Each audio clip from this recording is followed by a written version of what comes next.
麦克风试音，麦克风试音，麦克风试音，麦克风试音，麦克风试音，麦克风试音，麦克风试音，麦克风试音，麦克风试音，麦克风试音，麦克风试音，麦克风试音。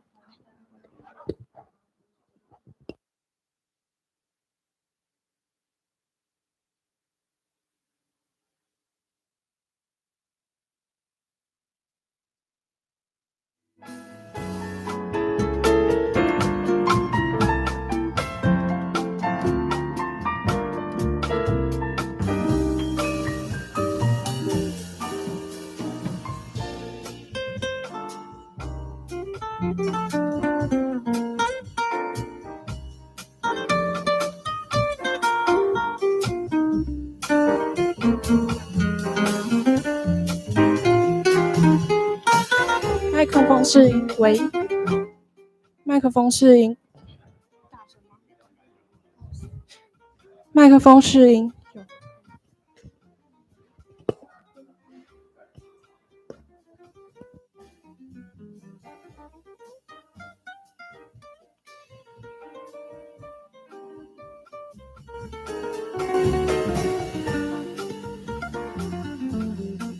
麦克风试音。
各位贵宾及学者们，大家早安！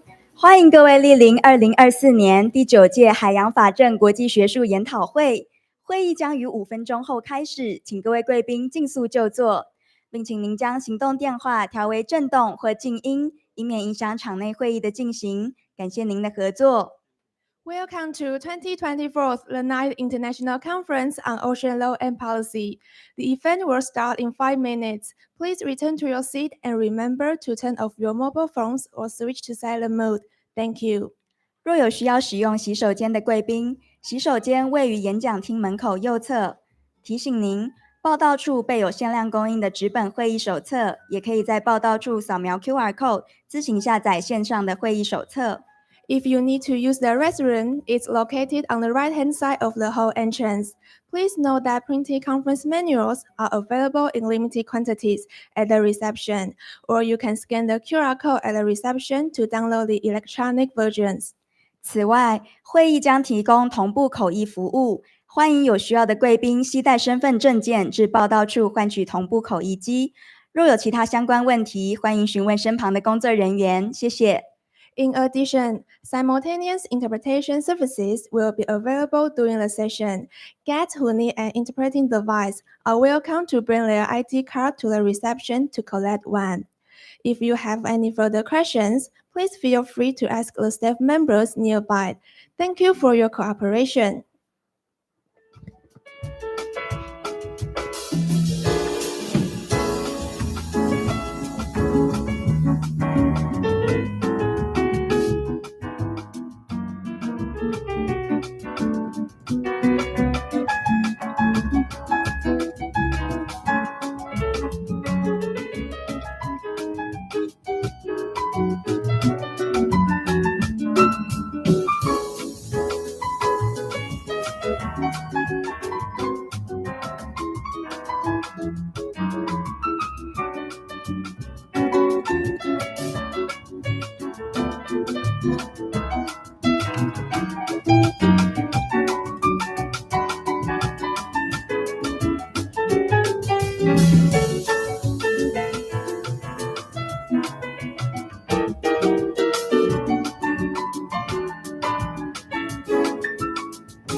各位贵宾及学者们，大家早安！欢迎参加2024年第9届海洋法政国际学术研讨会。Good morning, ladies and gentlemen. Welcome to 2024 The 9th International Conference on Ocean Law and Policy.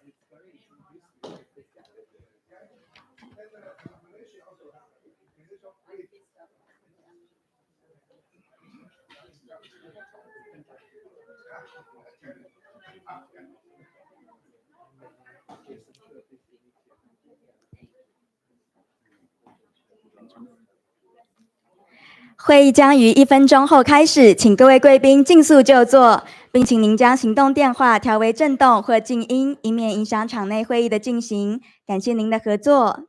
The event will start in 1 minute. Please have your seat and remember to turn off your mobile phones or switch to silent mode. Thank you.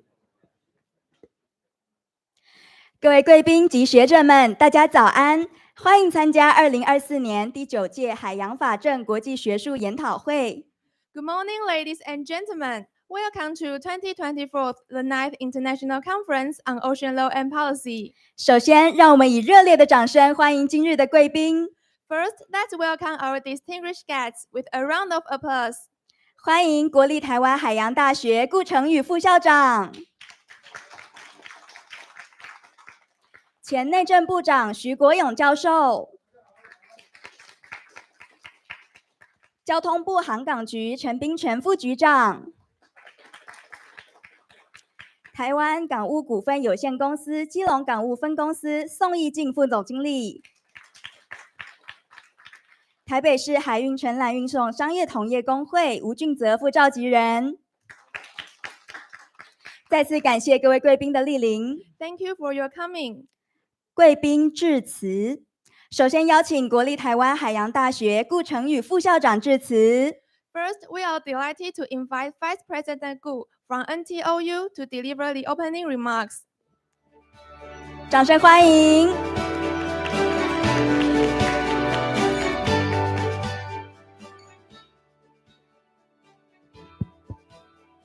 是非常感谢今天大家的参与。我想我们今天的贵宾我们徐国勇部长，我们陈副局长，还有我们宋副总以及吴副召集人，还有在座各位海洋大学，还有校外校内的师生、长官、贵宾、先生、女士们，大家早安。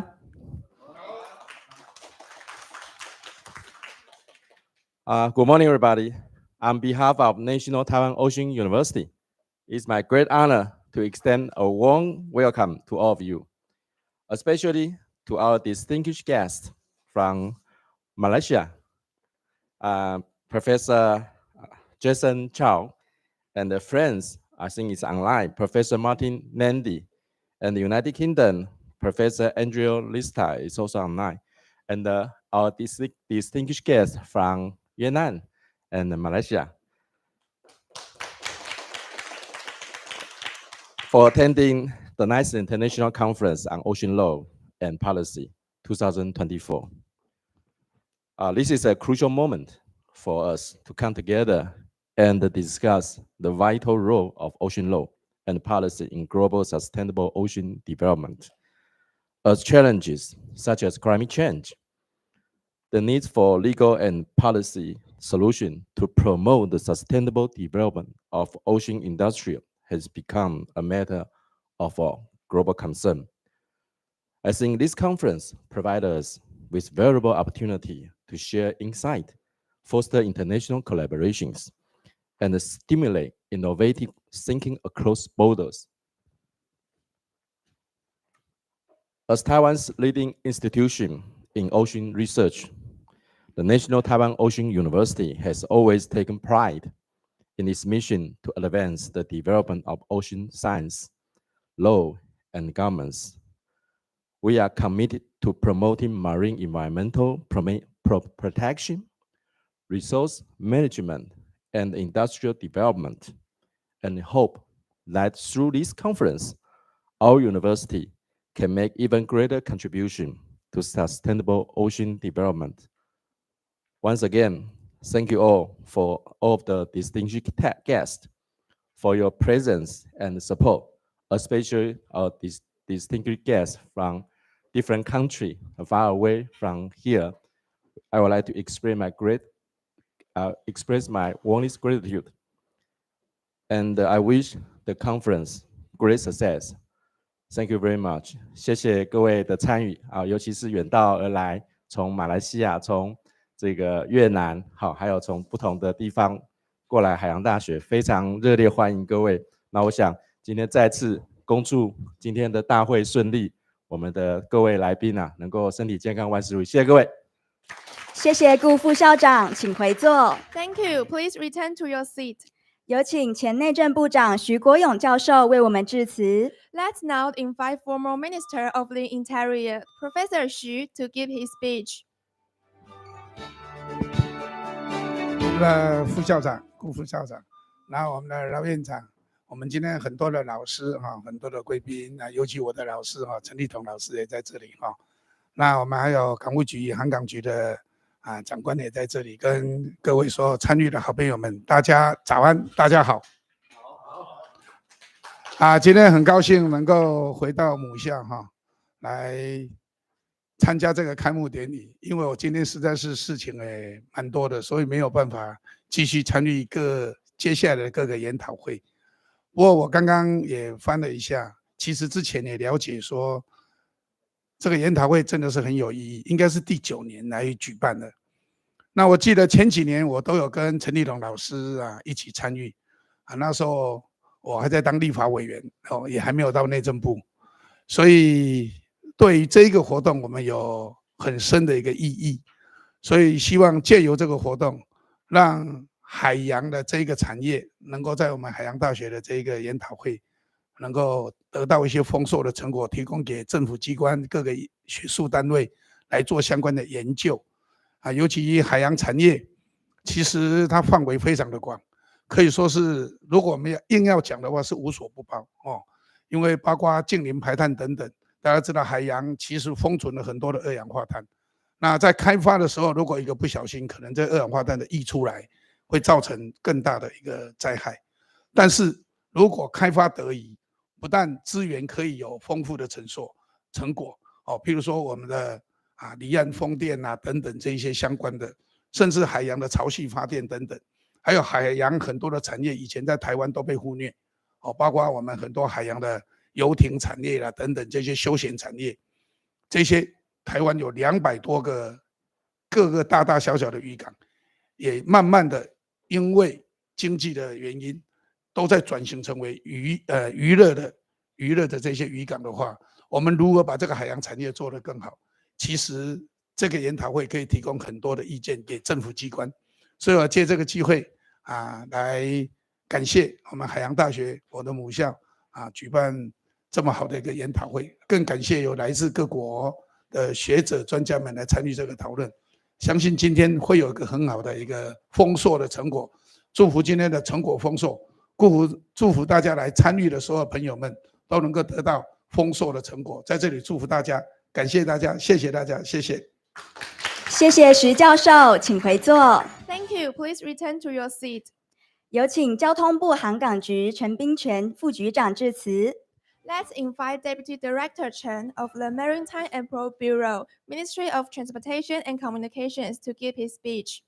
好，郭副校长，还有饶院长，徐部长，宋副总，还有吴副召集人，我比较喜欢叫你 Bruce 。好，各位老师，各位远道而来的教授先进，大家早安，大家好。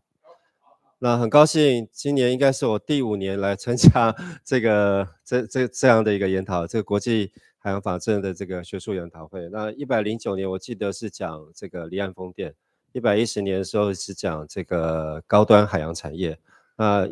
接下来2年都是谈这个人工智慧，包括是在国际这个海洋产业跟国际海事法的这些相关的这些探讨。那今天是提到的是绿化海洋产业。那我想这些议题其实都是走在时代的这个潮流的先端哈。那也逐渐主办单位，特别是我们饶院长，在议题的设定上面都是非常前瞻哈，能够确切的掌握到世界的脉动跟国际的趋势哈。我在这边也要对这个我们的主办单位表示敬佩。那我想这个议题其实是这个环境的议题，其实现在是越来越受到大家重视哈。我去年到这个欧洲去访问这个 Musk 哈，那其实也跟他们有做了很深度的交谈。2050净零已经是全球的共识哦。那为什么会是共识？我想最主要原因是因为它导入一个这个经济的一个诱因机制哈，它从这个碳权的排放，也是今天我们的议题会讨论到碳交易好，然后这个碳费等等相关议题，那又导入的碳盘查，然后如果你的碳盘查包括你的范畴1、范畴2、范畴3，换句话说，你如果不减碳，那你可能就会没有生意可以做。那大家可能过去觉得说，对海运产业来讲，我们就是终端的这个运输业者嘛，哈，跟我减碳有没有什么太明确的关系？可是为什么我们的航商业者要这么努力积极的减碳？那是因为如果你不减碳，因为它现在碳排的计算是把你包括你的直接排放跟间接排放都放进来。如果你不减碳，那我找长荣运跟找阳明运，那如果长荣的碳排比较低，那对我因为你的碳排会计算到我的产品的成本，那对我来讲就会是一个我选择航商一个很重要的用意。所以航商不减碳，它可能就没有生意可以做好。那这几年其实我们政府也非常重视这个减碳。昨天赖总统在主持这个气候变迁这个委员会里面也宣示，也要求明年1月就要定出2032年的国家的减碳目标。那也代表我们国家对净零减碳这件事情非常的已经奠定了一个具体的目标。那前阵子环境部其实也制定了一个碳费要求就1吨大概是要收300元。那当然比起欧盟要收到2000多元，其实还是差很多，不过起码是一个起步但是也是我刚才讲的，就是如果我们从这个碳费的收取来讲，对航商来讲，对我们的航商来讲，其实是相对来讲是比较不痛不痒为什么？因为你减碳一吨是300块台币，好，那我们1公斤的1公升的排放，1公升的燃料油的排放大概是3公斤左右的二氧化碳。你这样乘起来其实并不大跟我们这个低硫油，你高硫跟低硫1吨的价差要是将近200-300块美金那个差异是很大。可是就是像我刚才讲的，如果你不减碳，它是相对比较的，你的排碳会计入到我的成本，那我在选择航商的时候，我就会考虑到我要不要用这样的一个减碳的一个比较积极减碳的这个航商来应对这样我们这个净零减碳的目标所以我想这个是一个很重要的趋势也是大家共同努力的目标。那我也很高兴今天能够看到我们这个研讨会着重在这个议题的讨论。我相信透过今天大家共同讨论，应该会激发出很多的火花跟一个成果。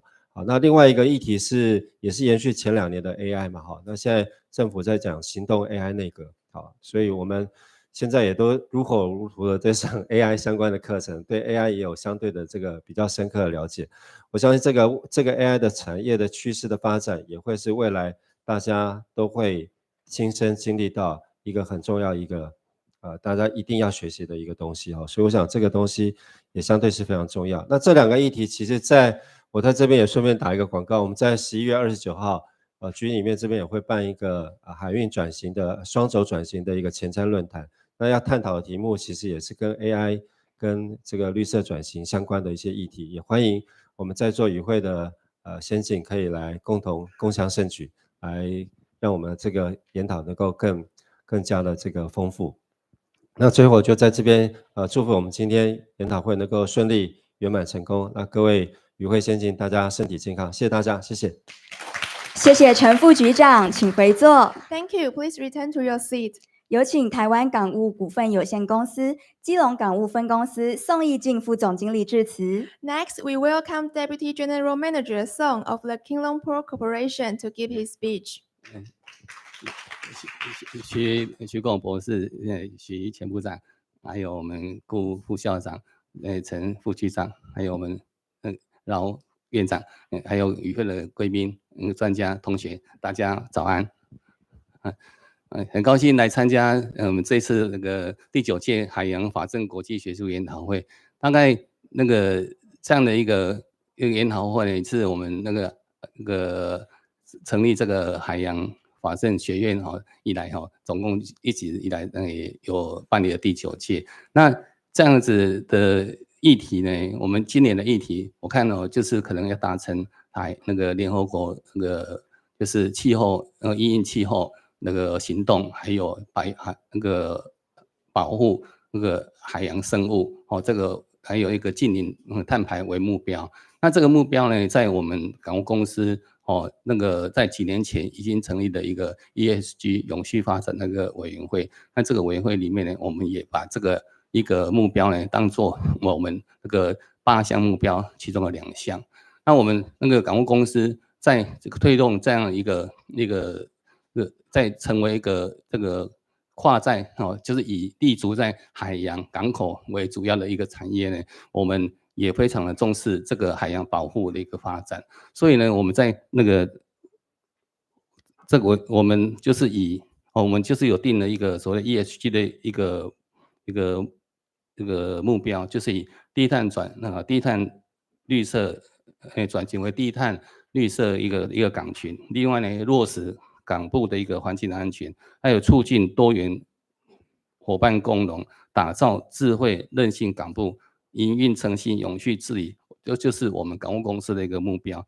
当然，如果达成这个目标呢，我们也推动了很多的一个相关的一个合作跟议题包括环境的一个监测，我们建制了一个相关的一个智慧那个环境资讯的一个系统，然后让以大数据跟所谓的智慧AI 的方式呢，就是收集这个智慧的那个系统的方式来监测一个更有效的港口那个环境的一个发展。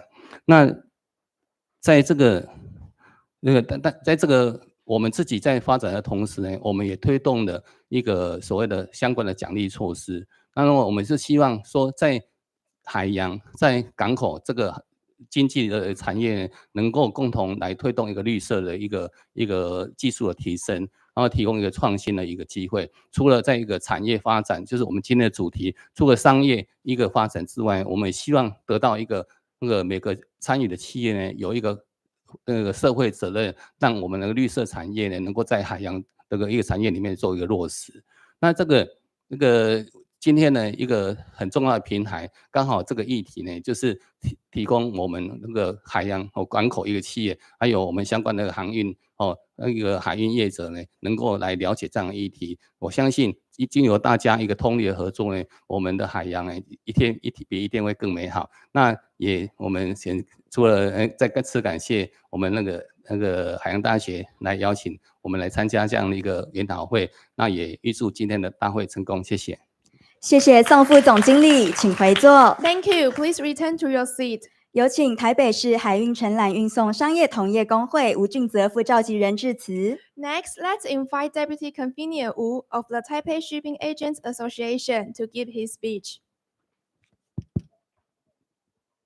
顾副校长，法政学院饶院长，还有我们前内政部长徐国友徐教授，那个航港局陈副局长，港务公司基隆分公司宋副总，各位来宾，各位专家学者，各位老师，各位同学，各位 amigo， 大家好啊。那个我其实上个月才从那个巴拿马那边代表海缆工会开会回来，所以呢，在问候各位的时候，我都习惯在最后加一个 amigo，amigo 在这个西班牙话就是朋友的意思。那我是台北市海运承揽工会的法规组的副召集人吴俊泽那工会理事长翁瑶贤跟法规组的召集人叶建民刚好今天就没有空哈，就指派小弟过来参加这个本次的研讨会哈。其实我今天是来上课的啦哈，因为我现在也是本校这个海法所博士班的5年级的研究生啊。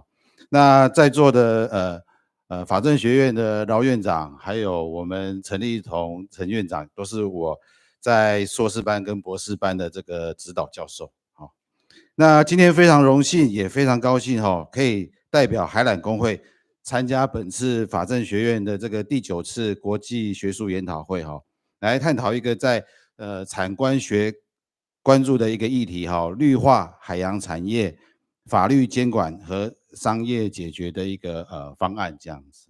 那对于我们海运承揽运送业来说呢，虽然我们是无船公共运送人 MVOCC 那不需要向船公司去考虑，就是说要引进那个节能的环保船但是也必须要选择以近零碳排为目标的这个船公司作为合作跟配合的一个对象来满足我们的客户全球客户对这个目标的一个要求了那也展现我们海运承揽运送业对于这个永续海洋产业的一个努力那在绿化不只是一个这个流行词而且是法律监管和商业解决当务之急的一个时代来讲，我们海洋大学法政学院本次研讨会继上一届第8届的一个主题人工智慧与海洋事务的跨域政策与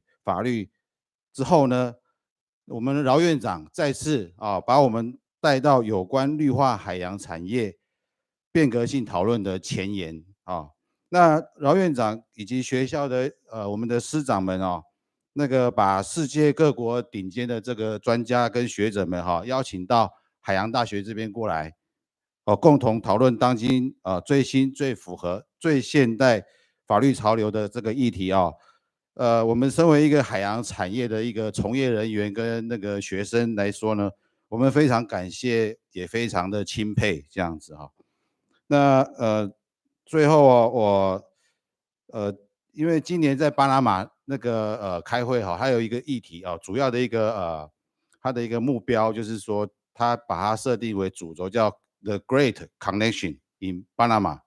那我想今天的这个研讨会叫 The Great Connection in NTOU 啦那预祝本次研讨会这个顺利圆满，与会的来宾、专家学者都能收获满满那最后，因为我知道本次由我们那个从越南来的那个专家学者我也谢谢他们。那明年FIATA 的大会在 Hanoi 会举办OK， 所以 See you guys in Hanoi 感恩谢谢大家。谢谢吴副召集人，请回座。 Thank you. Please return to your seat. 接着有请国立台湾海洋大学海洋法律与政策学院饶瑞正院长致辞。Now let's welcome Tim Rao from the College of Ocean Law and Policy (NTOU) to deliver his remarks.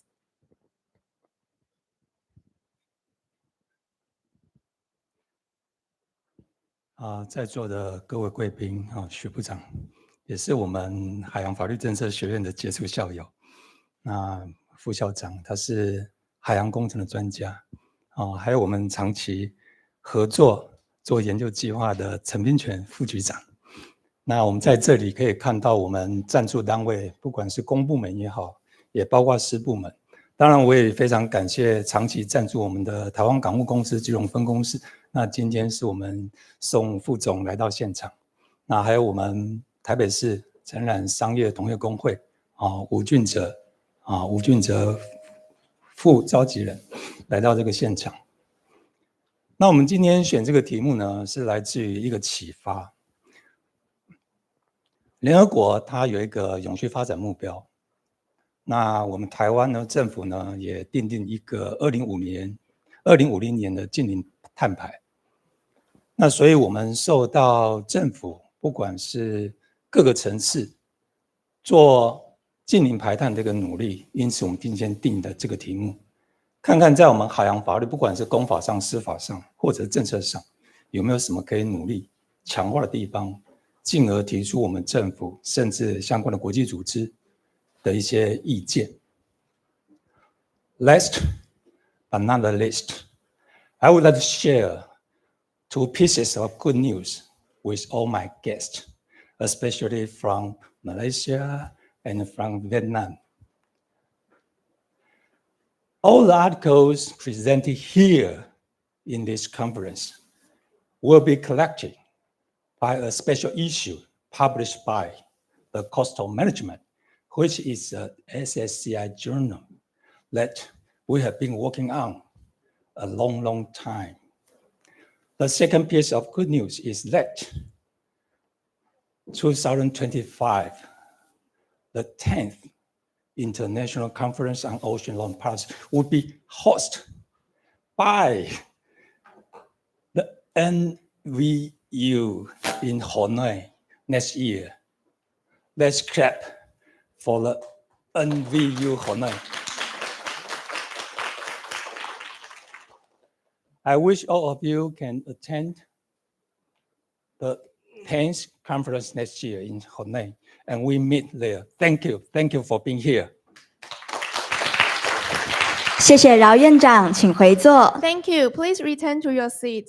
现在为大合照时间，请会场两侧的贵宾往中间移动靠拢。 Next, we will have a group photo for all attendees. Please move toward the center.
谢谢全体的与会贵宾，请两侧贵宾回座。 Thank you to all the guests. Please return to your seat.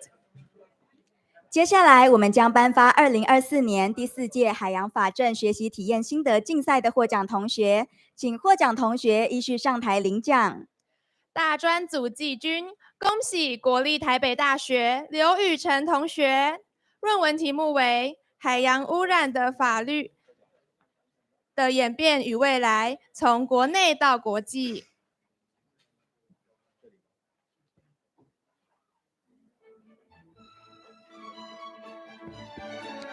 请海洋法律与政策学院饶瑞正院长上台为获奖同学颁奖。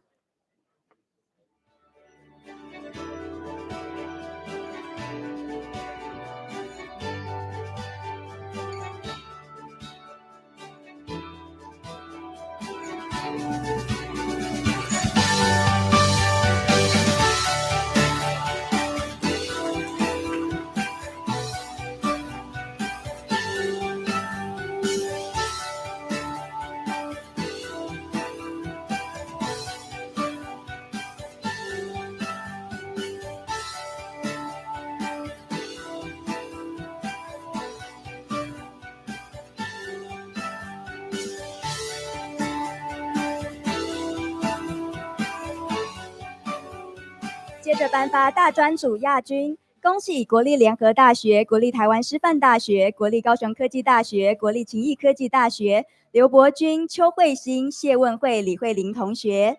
论文题目为《我国海洋能源产业发展与能源转型政策挑战与展望之研析》，以离岸风力发电为例。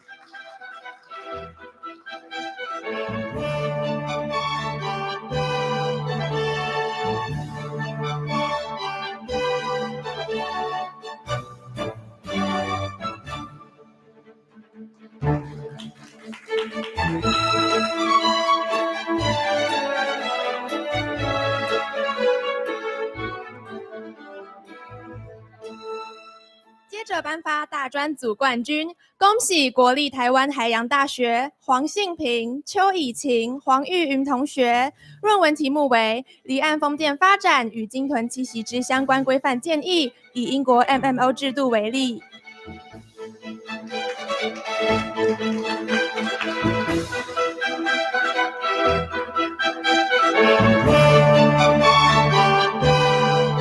接下来是高中职组佳作。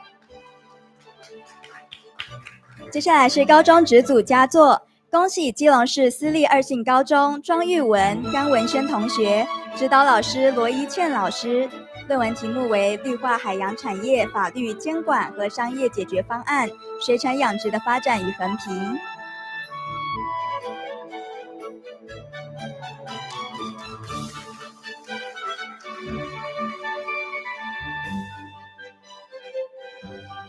接着颁发高中职组季军，恭喜国立中兴高中曾资佳同学，指导老师庄淑凡老师。论文题目为《绿化海洋产业法律监管和商业解决方案》。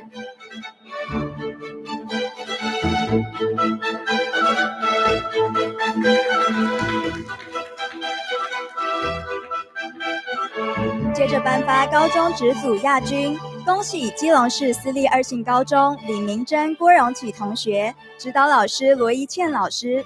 论文题目为《绿化海洋产业法律监管和商业解决方案：珊瑚白化的海底危机》。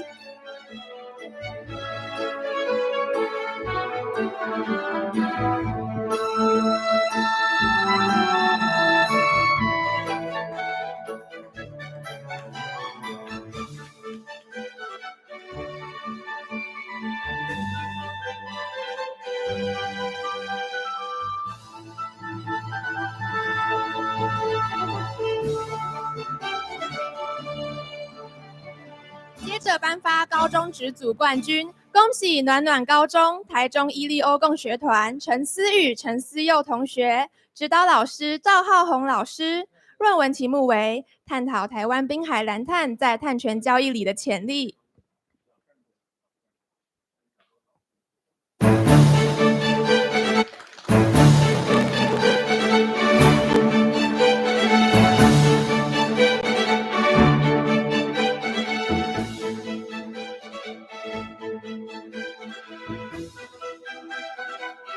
再次以掌声恭喜以上的得奖团队，谢谢饶院长、院长与获奖同学，请回座。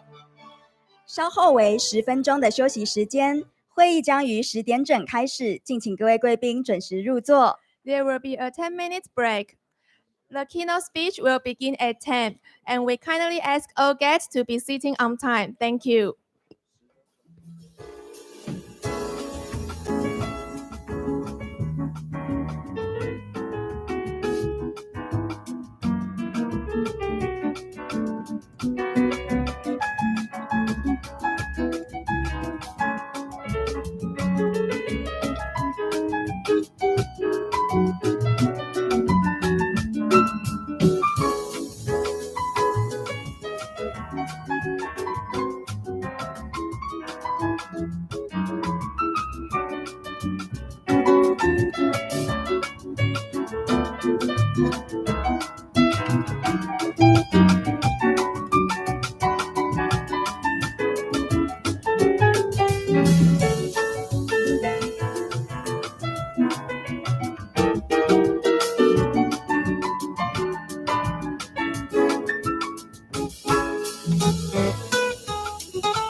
专题演讲将于1分钟后开始，请各位贵宾尽速就座。The keynote speech one will start in 1 minute. Please return to your seat.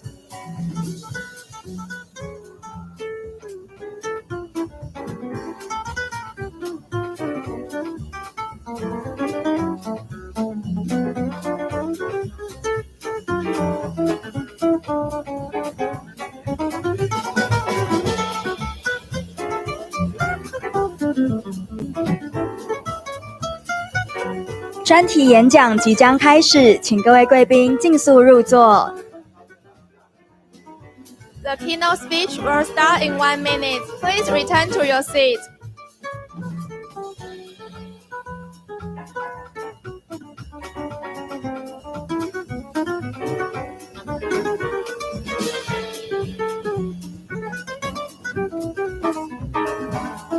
接下来将说明各场次发表人应注意事项。We will explain the important point for each session's presenters. 专题演讲人及发表人各自发表时间将在剩余1分钟时响铃1声提醒，结束时则响铃2声提醒。Presenters will be reminded of their speaking time as follows. When there is 1 minute remaining, a bell will ring once. And when the time is up, 2 bells will ring to signal the end. 接下来将进行专题演讲1。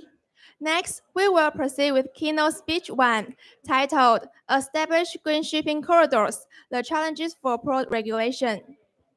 欢迎演讲人马来西亚马来亚大学法学院院长，同时也是英国伦敦大学城市分校法学院商法和海商法系 Jason Tra 教授。We are honored to welcome Professor Tra, Dean of the Faculty of Law at University of Malaya, Malaysia, and Professor of Commercial and Maritime Law at City Law School, University of London, UK.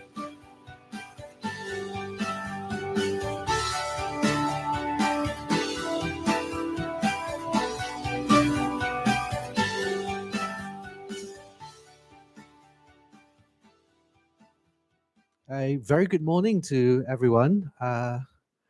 Thank you, first of all, to the organizers for this privilege to share some thoughts on this subject of greening the maritime industry. This is, of course, a very big subject, but before I go into the subject, I would like to thank Professor Rao, Professor Gu for the very kind invitation to come again to speak with you. And this is my second visit, although this is I think my 4th conference, but this is my second visit. And I would like very much, of course, to get to know you all better later on during our breaks, and we can share some thoughts as well. I am very humbled when I look at the titles of the presentations which are to be presented. I think that there is a great deal of thought that has gone into the presentations to follow. Some names are familiar from last year, so I want to renew my friendship with you. For those who are new, of course, it will be a privilege to get to know you this time. Right, so without further ado, I'm going to perhaps share a little about what I want to be talking about today. So the subject that I have chosen to discuss today is called Green Shipping Corridors. And I will need to, yes, good, we've got the slides in front. Green Shipping Corridors, Challenges for Asian Ports and Shipping. Now, a lot of people, even in the shipping industry, may not have heard of what this idea of a green shipping corridor is. So what is a green shipping corridor, and how do we achieve these green shipping corridors? And why is it important for us to achieve these green shipping corridors? So there are some really important policy and commercial implications for all of us. Whether you work in the freight, logistics, port sector, whether you work in actual shipping, whether you work in the law, there are huge implications for all of us, especially if we believe that it is important to ensure that shipping remains sustainable. Now, we have seen a great stride being made in the realm of aviation, but in the realm or in the perspective of shipping, this matter of sustainability is still quite weak.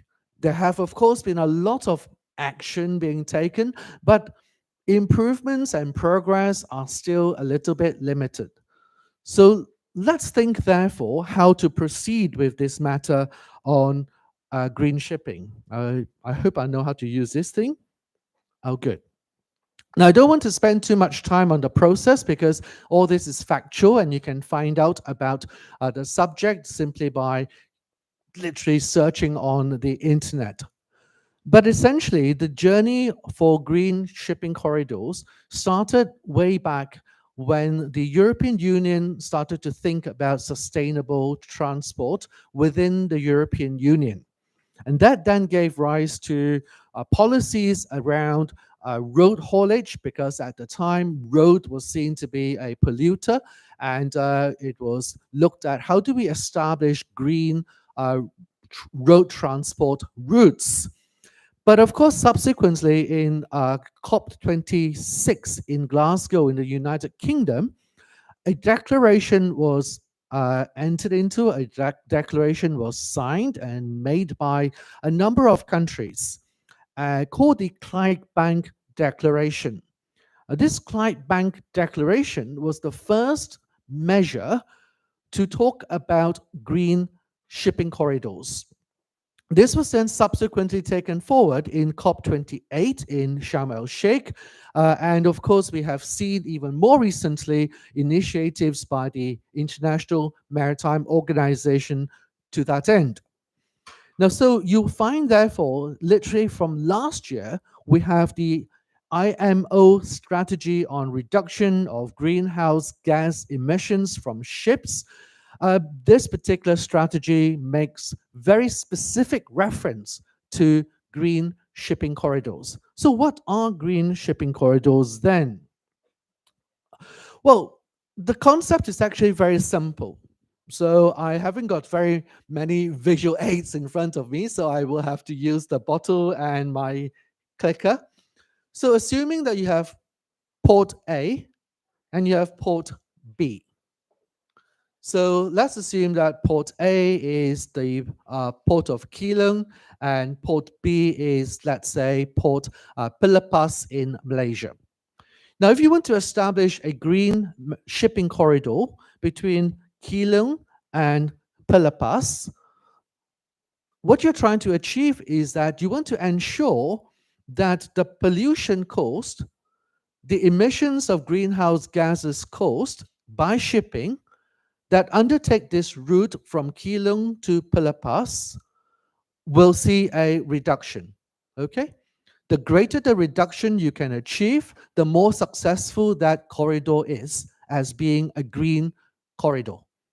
Simple as that, okay? So this, of course, means, therefore, that instead of looking at sustainability from a global context, it's quite scary when we think about the world. I don't know about you. I look at data of shipping traffic a lot, and you would be amazed how the entire globe is dotted all over with ships going to and fro all over the place. And if you are trying to reduce greenhouse gases from that very global context, you will start to give up hope because there are so many ships involved. On the other hand, if you focus it on Keelung to Pelepas, this particular route becomes more manageable, and you can have a much more targeted strategy on reducing greenhouse gases along this route. So that is the concept. Now, this concept then, especially in an Asian context, spearheaded by some of the port cities like Singapore, for example, are very much looking at linking not just the sustainability dimension into the corridor, but also digitization of trade. So they're making two concepts work together: digital shipping as well as green shipping. So the two concepts are actually not the same. But of course, as you have seen in some of the papers to be presented today, this idea of green and digitization is actually very closely connected, because the digitization of shipping can actually help us reduce greenhouse gas emission. Now, this initiative of green and digital shipping corridors is supported by the IMO, is supported by the World Customs Organization, and it is also supported by the C40 cities. Now, there are, of course, a number of cities in Asia which belong to the C40 group. And you can see some of these names there. And of course, you will notice that the port cities that we represent in our own respective countries are not on the list. And so perhaps as a starting point, we may need to think about how do we bring some of our own port cities. So in my country, it would be Port Klang, it could be Port Phillip Pass, into the mix. How do we make sure that our port cities commit themselves to green shipping corridors? So that would be a first step, I think. That would be a first step. And actually, to be frank, the standards for establishing these green corridors are not so high that, we have to think, oh, well, we can't commit ourselves to these things because it's impossible. They are actually manageable, and they are very much guided by each country's own geoeconomic circumstances. Right, so moving very quickly on, how do we establish these green corridors then? Now, as I said, it's usually between two ports or more. It can be more than two ports, right? So it could be Port A, Port B, and Port C. Now, these could be in 3 different countries. And one way of establishing the green corridor amongst them is first to establish a memorandum of understanding. With this memorandum of understanding, then these 3 countries will commit themselves to certain objectives. Now, let me show you. Of course, there is, I don't need to say too much about the EU perspective, but as far as the EU is concerned, or the European Union is concerned, this is actually legislation. So within the European Union, there are green shipping corridors, and these are established by law. Because, of course, as you know, the European Union is essentially a supranational entity. But of course, with other countries in Asia, we are autonomous, we are independent countries, so there is no law. So how do we do this? We achieve this using a memorandum of understanding. Now let's take a look at an example, and one which I have picked up is a recent memorandum of understanding made between Singapore, Port of Los Angeles, and the Port of Long Beach. Now this can be done by the port cities themselves. It doesn't have to be done at a governmental level. It doesn't have to be the Republic of Singapore with the United States of America. No, it's not that grand. It can be very realistic between the Port of Singapore, the Port of Los Angeles, and the Port of Long Beach. So not even talking about 3 countries here, we're just talking about 3 ports. So what does this memorandum of understanding then establish? So you'll see these are some of the objectives that these 3 ports have committed themselves to. First of all, to explore opportunities for a joint supply chain and logistics of zero or near zero greenhouse gas emission fuels. So what we're looking at there is a kind of a collaboration whereby when you're looking at the supply chain of these so-called sustainable fuels, there is much better coordination so that when you are being supplied by, for example, if let's say the vessel is now being supplied at Los Angeles, there should be no direct competition from Long Beach, because that direct competition could result in driving the price of the green fuel or the sustainable fuel up, and which then makes it less economic. So what we are looking at, therefore, is not just to leave prices to an open market, but actually to look at this from a more ESG perspective. ESG, of course, as you know, stands for environment, social governance. To develop, the second one is to develop training programs to safely handle these sustainable fuels. Now, so we're talking about replacing the traditional fuels here. We're talking about using perhaps hydrogen, perhaps using LNG, perhaps using ammonium, or even whatever else there is on the table. But of course, there has to be a coordination between these ports as to how you handle this kind of fuel, because they are perhaps a bit more risky to handle compared to other traditional carbon-based fuels. So when you think along those lines, therefore, here you have got a case whereby instead of each port having their own regulations dealing with the way we handle this kind of fuel, there is better coordination in how we do so, so that the ships using, for example, there's a ship using ammonium fuel. And we all know how dangerous ammonia is as a fuel. Not only is it flammable, it is highly toxic. So it's very poisonous.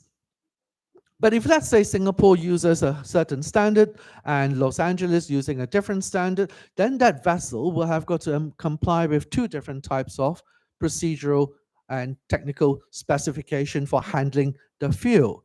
And that, of course, makes the use of ammonia less popular.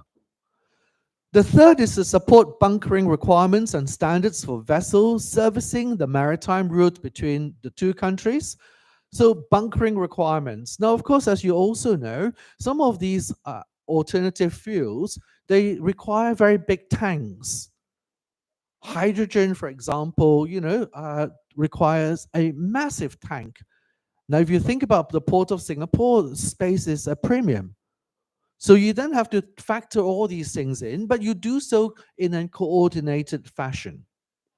You conduct test pilots, demonstration projects, so that there is better education and information about the use of bunkering of these sustainable fuels.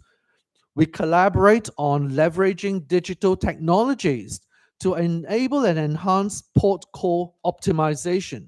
And this is very important. Shared platforms, technologies, and processes to streamlining port calls. Now, as you know, up until now, the idea is to sail as fast as you can. And when you get there, if there's a berth, you're lucky. If there's no berth, what do? You sit and you wait. When you sit and wait, what are you doing? You're burning fuel, correct? You're burning fuel. And it causes a great deal of pollution. Now, I used to go to the port of Piraeus. I keep saying to people, because I work in shipping, I go to ports. I go to ports a lot. And ports are not, much as I like Keelung, ports are not the nicest place to spend your holiday. You go to a port, and I was at the port of Piraeus in Greece, and there's a 5-star hotel. You walk in, it's beautiful, marble floor everywhere. And I have a room that you can see the sea. Wow. Sounds like a holiday, right? No. Why? Because many ships are berthed there and they keep their engines running. And I could feel every night the floor of my hotel room would reverberate, would vibrate. And then you hear the noise, drum, drum, drum, drum, drum, and I cannot sleep with that. I had to move to a 3-star hotel at the back lane so that I don't get the noise and I could sleep better. So you can see, therefore, that when we have this existing policy, which really dates back to the time of steam vessels, you steam as fast as you can from London to, say, Mumbai, as fast as you can. And you get that. And of course, in those days, we never had the problem of port congestion. You sail fast, you get in, done. You can go home, right? You can make more money that way. Now, that is an old concept which has been entrenched in contracts. If you look at your charter parties, you look at your bills of lading, they make reference to go fast or sail fast and then wait. And then wait. Now, this is a terrible concept to have when it comes to greenhouse emission, because you're sitting there, you're burning more bunker, and what's going on? Well, you can imagine, all right? So, if you can coordinate the traffic between Singapore to Los Angeles, from Los Angeles, and of course, additionally, Port of Long Beach, if you can coordinate the traffic between these two places by sharing your technology and sharing information, you can enable the vessels to get there in good time, but without having to wait, and could go straight to a berth, unload, and away you go. And that could cut down emissions by a great deal. Last but not least, and this is very much closely allied to the first, and that is to enable just-in-time arrivals. Just-in-time arrivals. Okay, I have just 1 minute left, but I'll just move right on to my last slide, just to show you what we can do from a contractual and commercial point of view. So I've already mentioned to us that all this requires a great deal of cooperation between the ports. But there are commercial services out there whereby actually what they're trying to do is to bring shipping on board so that we can optimize the way we prosecute our routes, how we actually sail from one point to another point. So I'm going to invite our technical team to play that link here, which is called the Blue Visby solution. And I will close with this, and I would be more than happy to take any questions. So if you could just scroll up. If you could just scroll up. Okay, yes, stop there. So I want you to have a look, right? I hope you can see the map. It's not very clear, but you can see from over here, we are looking at traffic from the northeast of China, going through, as you can see, past the Straits of Taiwan's area, Taiwan's waters, the Philippines onwards to Australia, okay? And this port in Australia is called Port Hedland. Now, so what you have is that on March, the period in 2019, this is the traffic, okay? This is the traffic. But once you apply this algorithm will try to tell the ships how fast they should sail, what direction they should take, and all the vessels belonging to this platform will follow suit. And if you follow what the algorithm tells you to do, you will realize that ultimately you can look at cutting your overall emission by almost 30%. By almost 30%. Yeah? And this is just by following the algorithm. So with that, then I want to just conclude by saying that we need to change our mentality towards contracts. Our mentality at the moment is go fast, get there and wait. We need to change that. We need to take on board what the industry calls slow steaming so that we sail at an optimal speed. But very often, you cannot do this by yourself. You need to do this when there is a platform that enables you to do this in a coordinated fashion, so that the route, as you can see, between northeast of China to Port Hedland in Australia, they follow a particular pattern, and coordinatedly we work together within this green shipping corridor, and we can cut emissions down by a great deal. So thank you very much for your patience, and I wish you all a very good conference. Thank you. Thank you, Professor Cha. Please return to your seat. 接下来将进行专题演讲2。We will now proceed with keynote speech 2, and the topic is Blue and Green, the two colors of hope for maritime world in the 21st century. 欢迎线上演讲人，法国南特大学海事与海洋法中心主任，同时也是联合国常驻顾问及法律专家 Martin Dende 教授。We are pleased to welcome Professor Dende, Director of the Center for Maritime and Oceanic Law at University of Nantes, France, and counsel and legal experts to the United Nations. Thank you so much. Good morning to all. It's very early here. It's 4 a.m. Good morning to all. Mr. Cheng Yu-ku, Vice President of the National Taiwan Ocean University, Professor Kuo Yu-chu, former Minister of the Interior, Professor Zhu Cheng-jiao, Dean of the College of Ocean Law and Policy, honorable authorities of the Maritime and Port Bureau, Port of Keelung, International Ocean Freight Forward, dear co-organizers, distinguished participants, dear colleagues, ladies and gentlemen.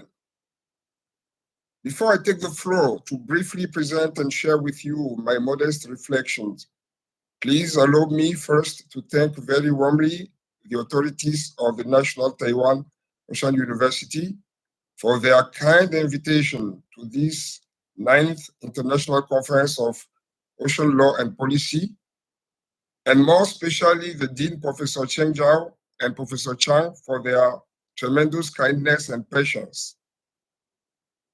It's really a great honor for me to stand before this honorable assembly of eminent experts from Taiwan, but also from neighboring Asian countries, from Europe, and from the rest of the world. This is my 3rd online visit on your university. I really would have liked to attend this important conference in person, but logistic reasons and overloaded agenda prevented me from coming among you and visiting your beautiful country for the first time. But I know it's only a postponed opportunity. I take this nice opportunity to convey the warm thanks of my entire university in France and the Center for Maritime and Oceanic Law that I lead as director within this university, and which, with its 54 years of age, is the oldest center in France and probably also one of the oldest in Europe in our maritime law area. Distinguished participants, ladies and gentlemen, when I was invited to speak at this conference entitled Greening the Maritime Industries, I was struck by the importance placed that green color rightly occupied in the concerns of the organizers, but also in the presentations scheduled by the various eminent experts here present. Indeed, this color is rightly considered as the color of hope and even of resurrection in the face of the many environmental, ecological, and climate threats that the world is facing in this 21st century. But at the same time, I wondered about another color, the blue color, which is very striking and representative of the maritime world. And I then asked myself, why these two colors coexisted so closely in the maritime world? And what was the exact content of their respective symbolism, but also the links that could unite them? Ladies and gentlemen, as all of you perfectly know and can see in a daily basis, these two major colors now share the world's maritime scene from the perspective of ecological concerns, and they will inevitably be called upon to impose themselves even more strongly throughout the 21st century, both on the policies, laws, and regulations of the maritime world. The blue has been the traditional color of the maritime world. And it's the color that gave the ocean its name of Blue Planet. All current policies, legislation, and regulations relating to the protection of the marine environment have been guided by the desire to preserve the seas and oceans from pollution and to guarantee as much as possible their nature and their purity, blue. This is, for instance, the case for rules of prevention, control, and compensation of pollution by oil, chemical pollution, hazardous and noxious substances, radioactive pollution, and very soon plastic pollution. The very concept of blue economy that has emerged over the past decades respond to this desire to promote the development of economic activities in the sea and ocean while scrupulously preserving the marine environment and protecting ecosystems around the world. It aims to ensure the sustainable use of seas and oceans. The green has made its way into the global maritime scene in recent years, facing new global emergencies of protection of the planet that now far exceed the sole concern of protection the marine environment. Thus, green has become the color of the planet's hope for survival. Indeed, the most worrying danger of the maritime world today is no longer exclusively that of pollution, but rather that of climate threats that cause major natural disasters and endanger all states around the world, notably the coastal and especially the inland states threatened with extinction and their coastal populations. It is therefore a matter of new policies, legislation, and regulation to act gradually but vigorously in the field of decarbonization, to remove the marine industry and economy from the fossil fuels that are highly ozone depleting and generating serious climate threats that endanger both the oceans and the entire planet. The construction of the maritime world in the 21st century will therefore necessarily be done in blue and green if we want to ensure both the protection of seas and oceans and the survival of our planets as a whole. Allow me, honorable and distinguished participants, to emphasize for a few minutes the legal and political philosophy expressed behind these two colors, which we must consider as the two colors of hope and survival of the maritime world and our planet in the 21st century. So my first proposal will be in a few minutes, in one hand, to explain that blue expresses the traditional way of the maritime world to protect the ocean, sea, and their activities. And my second proposal will be, in the other hand, to point that green shows the new and urgent need of the maritime world to go beyond and engage to protect the planet as a whole. So the first idea, the blue economy aims to exploit marine and ocean resources and develop economic activities at sea and in the ocean in a sustainable way. This is by creating wealth for the benefit of state and population, but respecting also the environment and ecosystem in a satisfactory conditions of safety and security. The blue economy is based on three pillars of sustainable development settled by the Rio Convention and the United Nations SDGs, which are economic, environmental, and social pillars, and to which a safety pillar is now added. If I take the blue economy as an activity, we can say that the blue economy is the maritime face of economy. It offers the possibility for state and for public or private operators to develop in the respect of legal rules and requirements all permitted economic activities at sea, whether traditional activities like fisheries, activities, maritime transport, or new activities such as renewable energies or marine biotechnology. The sustainability of blue economy activities require that state and economic operators act to develop economically stable and resilient maritime activities. In this respect, fair competition rules can be considered as contributing to the creation of a sustainable blue economy, as do rules ensuring contractual balance in international trade operation and activities. Similarly, international maritime law and the law of the sea add the rules of justice and equity that guarantee, for example, the access to the sea of landlocked states and offer them the possibility to engage in activities of the blue economy subject to the respect of the legitimate and traditional right of coastal states. The blue economy thus expresses in this way the importance of the economic sustainability of offshore activities and the role of the seas and ocean as instrument for development. The social dimension of blue economy is important because it concerns social and human ideals of sustainable development, which requires the wealth of the oceans and seas exploited economically, and this benefiting to people in order to create jobs, fighting against poverty, and bringing well-being.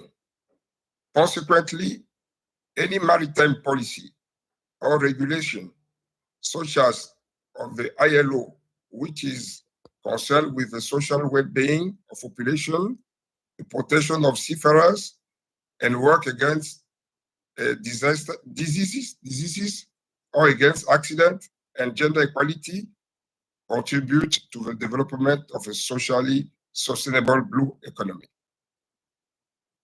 The third aspect is the ecosystem and climate environmental dimension of the blue economy. And this is the most often cited and as a reference because it implies that no maritime economy is sustainable if it is accompanied by pollution, destruction of aquatic ecosystem, or if it causes climate disturbances due to air pollution. As already mentioned, it will be necessary to combat all kinds of pollution of marine water, whether oil pollution, chemical, noxious, etc. As the ITLOS recently recalled in a consultative opinion that's become famous, the pollution of air is also a pollution of the marine environment. The blue economy is based on respect of marine environment law, and it is the level of the blue color and the green color meet here because it is about the sea as a major element of nature and our planet. Let us indeed remember that the oceans represent 75% of our planet, and that from space we can only see blue, and this is why our planet hears very eloquently the name of blue planet. Now, green shows new and urgent need of the maritime world to go beyond water and protect the planet as a whole. We know that the shipping industry is a major gas emitter in the greenhouse effect. Annual GHG emission from the shipping increased by 9.6% in 2018 compared to 2012.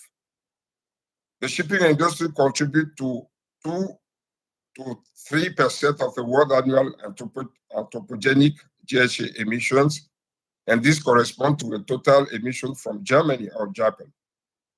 So a global warming caused by greenhouse gases leads to the destruction of the ozone layer, global warming, melting of glaciers, the rising sea level, and natural disasters that endanger all coastal states and still threaten island state and archipelagic state. There is consequently a need to settle and undertake sustainable shipping initiatives in order to secure our planet's sustainability. creating green shipping and green maritime world in the interest of our planet. What I can see today in this meeting, or what I can hear, is that we are observing the greening of the international maritime law and world maritime policies. The strategy of IMO focused on this objective of greening the sea, whether on its regulation on 2018 or in 2021, or more recently. The same we have with the EU strategy. Greening the European maritime law is today something visible.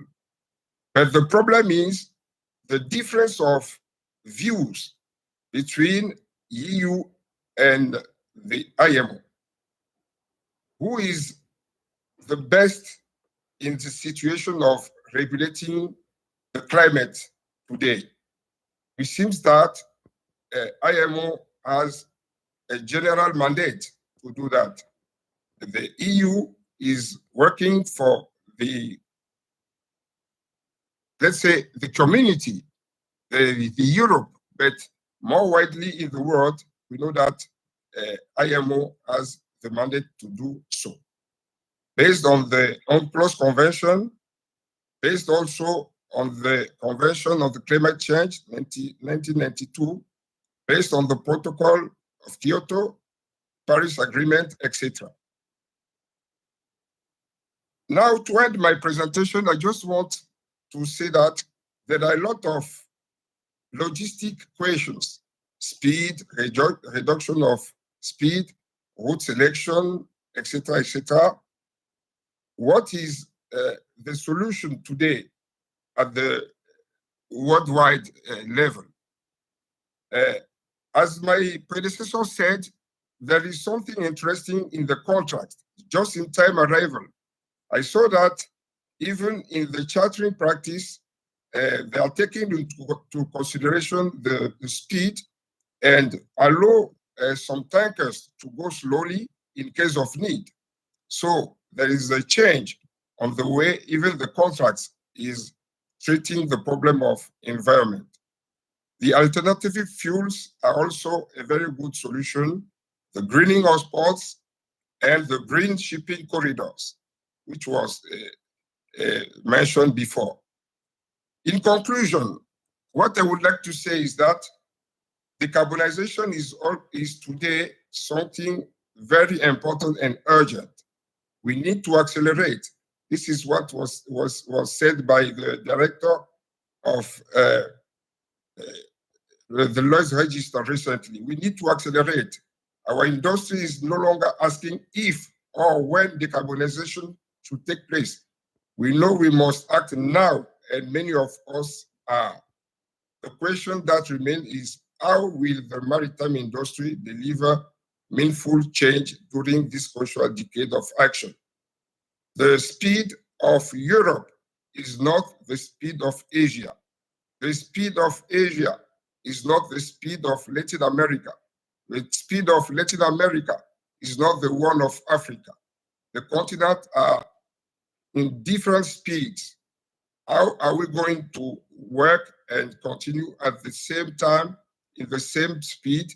This is the very complicated question I'm asking, and I expect that during this meeting, we will have some answers, some responses to that question. Thank you so much for your kind understanding. Thank you, And Professor I'm sorry, Dende. and I'm sorry in advance for my poor English practice. As you know, I'm French speaking and I speak French more easily. I'm more comfortable in French. But I expect that you understood what I was saying. Thank you so much. Thank you, Professor Dende. Thank you. Thank you so much. 接下来将进行专题演讲3。Next, we will proceed with keynote speech 3, titled The Current Stage of Taiwan's Ocean Carbon Sinks. 欢迎演讲人国立台湾海洋大学海洋环境与生态研究所暨海洋中心主任周文成特聘教授。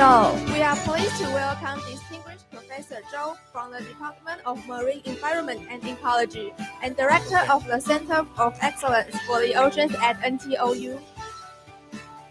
饶院长，然后各位与会的贵宾、各位长官、各位女士、各位先生，大家早安，大家好。今天我非常荣幸有这个机会来跟各位分享这个有关于台湾海洋碳汇的现况。那我是周文成，那目前服务于这个海洋大学海洋环境与生态研究所，那同时也是学校的海洋中心的主任。OK。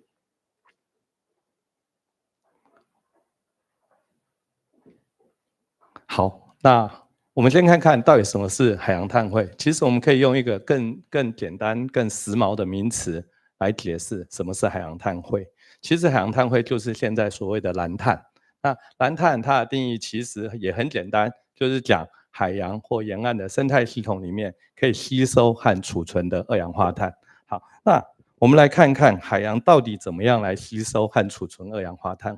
其实它可以透过3个方式，第一个是物理帮浦，第2个是生物的帮浦，第3个是化学的帮浦。那所谓物理的帮浦是我们这个在高纬度的这个海域后，因为它温度比较低，它气体的溶解度比较大，它就可以溶比较多的二氧化碳。那同时因为这个海水它比较冷，它就会下沉到深海里面，它就可以把这个二氧化碳带到这个深海里面储存。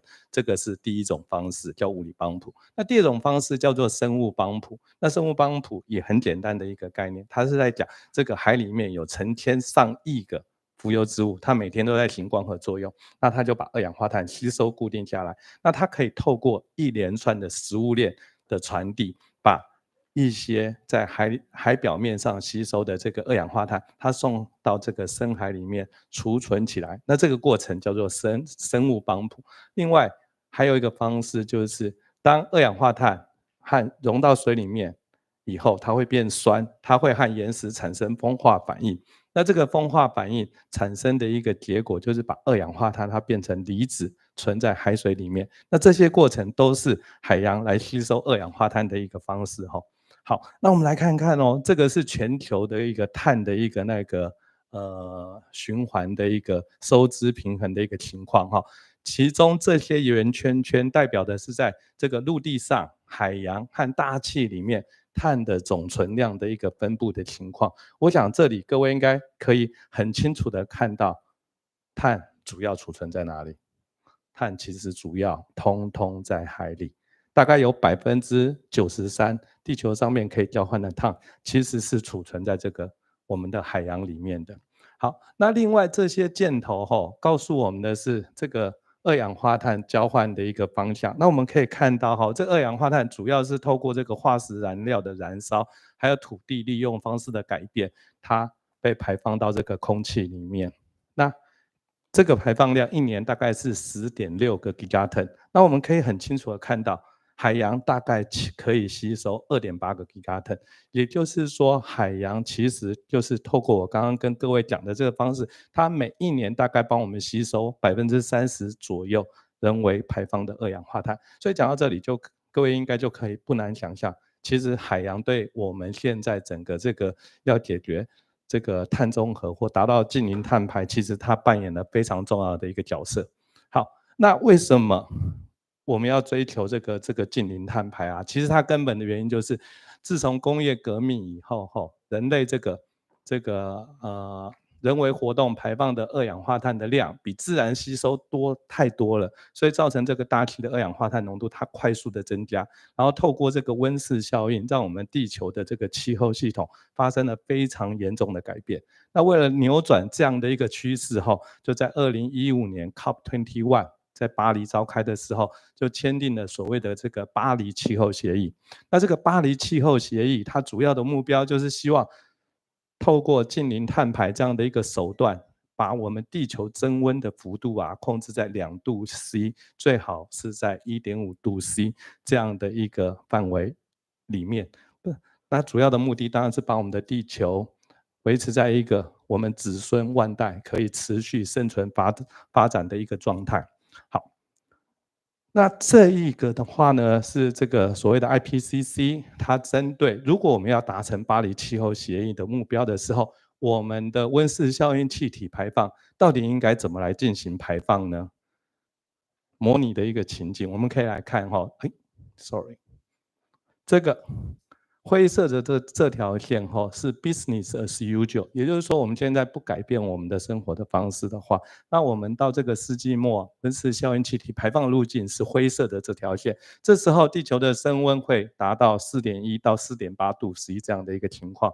好，那红色的这条线讲的是，如果我们现在利用我们已知的这个减排的科技，然后同时世界各国政府完美的达到现在承诺的减排目标的时候，我们的路径是红色的这条线。那这个时候到这个世纪末的时候，其实我们整个地球增温的幅度还是会到 2.5 度 C 到 2.8 度 C 这样的一个范围里面。这样有没有达成巴黎气候协议的目标？没有。所以就是说，这个告诉我们什么？告诉我们光靠减排没有办法达成我们现在所要达成的这个目标。那我们一定要另外去发展这个所谓的二氧化碳移除的方法，CDR is needed。好，那有了这些认识之后，其实现在世界各国都在做这样的一个努力。好，那我们就以美国做例子来看事实上美国在那个国家科学院在2019年的时候，他们就出版了一个就是所谓的负排放，也就二氧化碳移除的科技发展建议书给美国政府作为他们的参考。但是有趣的是在这个建议书里面，其实它有一个很重要的结论，它的结论是说，以我们现知的这个二氧化碳的这个捕捉移除的技术啊，量体通通不够大，没有办法解决我们现在要解决的这个量这样的一个情况。那所以他在这个建议书里面很明确的就讲就是说，其实啊，我们现在应该要来对海洋吸收二氧化碳做一个思考。那为什么呢？因为就像我刚刚跟各位介绍过的，第一个，海洋它本来就储存了非常非常多的碳；第二个，海洋本来就可以吸收碳。那我们人类应该要来思考，我们怎么样利用这个海洋来帮我们达成这样的一个目标。所以其实美国呢，在2022年的时候，它国家科学院又专门出版了一本研究的这个建议书给美国政府。那这本研究建议书的话，它就是专门探讨以海洋为来吸收二氧化碳的一些科技上面可能发展的方法和策略。好，那这个的话是他们提出的一些方法我们可以把它概分成2大类。第一个是利用我刚刚讲的生物帮浦的方法，那这包括什么呢？第一个叫做沿岸蓝碳生态的一个富裕的一个技术第二个是大型藻类的养殖，第三个是所谓的人工永生，第四个是海洋的一个施肥的一个方法。然后第二种大种类是非生物帮浦的一种方法，那基本上它是有一种化学方法叫做碱度的一个海洋碱化的一个方法，另外一个是直接捕捉的技术。那我想今天因为时间的关系，我就没有办法跟各位一一介绍这些方法的细节。好，但是我们再来看这一张图，这一张图是讲说，如果我们现在想要把我们现在大气大概是417个一个 ppm， 把它降到工业革命之前278个 ppm 这样的一个量体，要吸多少二氧化碳？是270个 gigaton。那这个占整个海洋的碳储量多少呢？0.7%。那换句话说，如果我们今天有办法让海洋多1%的碳的存量的话，我们现在面临的这个温室效应气体的问题就可以得到很好的一个解决。好，那这个我们除了就是说利用海洋来进行二氧化碳的移除，这样它有一些非常重要的一些核心的一个利益除了我们刚刚介绍的说它可以对抗我们的气候变化一个很重要的手段之外，其实它存在的特别像我们台湾这样的一个国家，我们的土地的资源是非常的稀缺的。所以说当我们来利用海洋的时候，对于土地资源的这个竞争利用的这个问题可以获得很好的一个缓解。更重要的这个观念，我觉得是在大多数的讨论里面常常被忽略的，但是我觉得这个很重要。为什么呢？因为各位我们可以想象如果我们今天让空气里面的二氧化碳快速的增加，海洋没有同步减少的时候，会发生什么样的情况？各位可以想一想。海洋原本在吸收二氧化碳嘛，那它为什么可以吸收？是因为空气的压力比较高，海洋比较低，那空气可以它就会进到海里面。但是我今天如果让空气减少，海洋不减少的时候，海洋对二氧化碳的吸收的速度一定减慢，甚至有可能它不吸收二氧化碳，它会变成释放二氧化碳的一个源。所以也就是说，当我们要思考这个全球的二氧化碳问题的时候，其实我们必须把地球当成一个整个系统来看，特别是海洋，因为它的量体非常非常的大，它只要有微小的变动的时候，其实它造成的影响会非常的显著。好，那除了这个核心的一些好处之外的话，其实我们利用海洋来进行这个二氧化碳的吸收的时候，还有一些其他的一些好处，好比说它可以减缓这个暖化的现象，然后它对于这个养殖产业、海洋产业可能也有一些附加的一些好处。然后它对于这个海里面的一些缺氧的现象，对于生物多样性的富裕都会有一些附加的价值。另外，如果我们是透过大藻的养殖的话，它可能也可以产生一些就是很有价值的一些产品，然后对于海洋酸化的现象也可能得到一些缓解。那同时，它可以让现存的一些海洋的一些基础设施也能够共同来利用。好。那我们现在就来看看台湾的一个情况是怎么样。那这个东西的话，是我们过去就是几年在这个国科会的资助底下，我们海洋大学的团队结合了中山大学的团队，还有中兴大学的团队，对台湾海洋的那个碳汇的现况进行了一些评估和研究。那这个工作的话，我们把台湾的海洋碳汇把它区分成三种类型。第一个叫做沿岸的蓝碳，这个讲的就是传统的，就是包括红树林、海草和盐藻这一些沿岸的这个植被生态系统。另外，我们把这个外洋的部分，我们把它分成潜水的部分和这个深水的部分。它用200公尺来做分界。为什么做这样的分界？因为跟我们的测量的方式和评估的方式有关。这个沿岸蓝碳的部分，其实在现在联合国的那个定义里面，它有标准的方法学。那这个主要是中兴大学林庆竹老师的团队他们来做这一项工作。那他用的就是 IPCC 的这个标准的一个方法学。然后潜水的蓝碳的部分的话，其实我们用的是这个海里面的基础生产力，然后结合这个所谓的生物地球化学的模式来进行估算。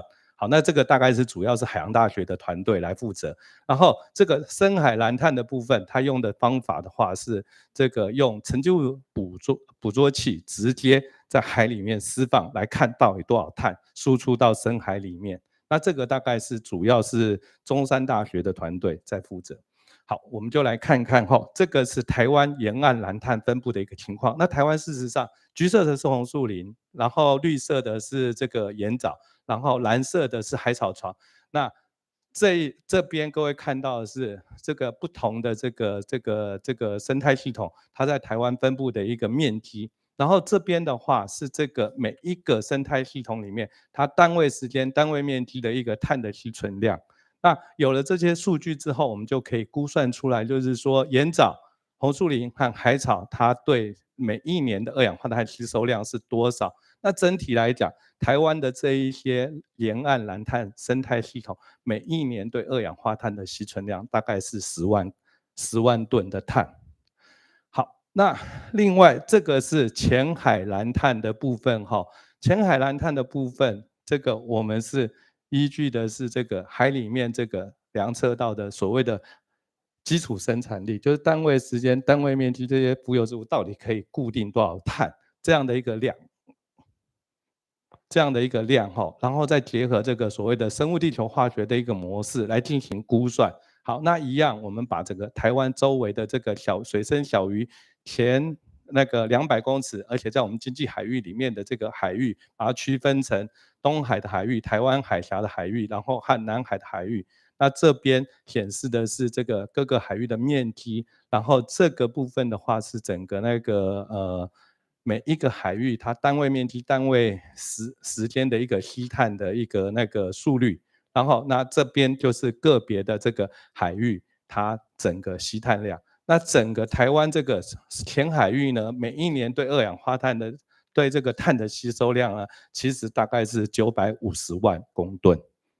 好，那接下来是这个是所谓的这个深海蓝碳的部分哈。那这个部分它用的方法就是所谓的沉积物捕捉器。这个沉积物捕捉器的话，就是说我们就开着研究船，然后我们到这个大洋里面去把这一个东西往海里面丢到这个水深200公尺以下的这个地方，然后过了几天之后，我们把它回收起来，然后我们就知道有多少碳可以送到深海里面。那过去也是在国科会的资助下面，过去20年，台湾的科学家在这一片海域就是收集了，也不算太多，但是收集了一些宝贵的数据，让我们有机会可以做这样的估算。那同样的，这个地方各位看到的是那个整个这个我们这个各个也是把它区分成东海、南海和西北太平洋这3个海域，它的面积的一个分布的情形。那这里是每一个海域它单位面积、单位时间的碳的一个吸收量。那这里的是那个就是不同的海域它整体的碳的吸收量。那整体而言，整个在我们经济海域里面这个深海的部分，每一年对碳的吸收量可以大概达到2000万公吨这样的一个吸收量。好，那这一个的话是我们把它就是把这3个地方我们把它整理起来来看哈。那从面积来看的话，各位可以看到哈，当然就是说因为那个海洋本来就是最大的嘛，所以我们不难想象，主要的这个是深海蓝碳的面积它是最大的，然后浅海大概是26%。事实上，这个沿岸蓝碳生态的系统，就面积而言，它的占比非常非常的少。但是如果我们看到这个地方的话，这个是单位面积的吸碳量，这个浅海蓝碳它远远的高过这个，这个应该是滨海蓝碳，也就是红树林啊、海草这些地方，它远远的比深海和浅海都来得高很多，但是没有用，因为它的面积太少。所以就是说，整个算出来以后，整个台湾现在这个每一年对二氧化碳的吸收量的话，大概是将近3000万公吨。好，那这一张图的话，是从1990年到这个2022年，整个台湾温室效应气体排放的一个变化图。各位可以看到，我们的温室气体排放呢，大概到2027年的时候达到高峰，然后些微的下降，然后其实就一直维持在一个稳定的一个状况。从这个趋势来看的话，代表我们还有很大的努力的空间，因为我们的减排的效果到目前为止是不太好的，所以大家需要我们大家更多的努力。好，那这个是我们整体的一个碳排的一个情况。那我们可以来看这个，现在大概大家熟悉，而且在这个国家温室效应气体排放清册被列入计算的，其实只有所谓的森林，也就是绿碳的部分。那绿碳在台湾大概每一年可以吸收的量大概是2100万公吨，它大概占我们整个温室效应气体的排放大概是7.5%。那我们刚刚估算出来的蓝碳的话呢，其实它整个量体啊，可以达到将近1亿吨。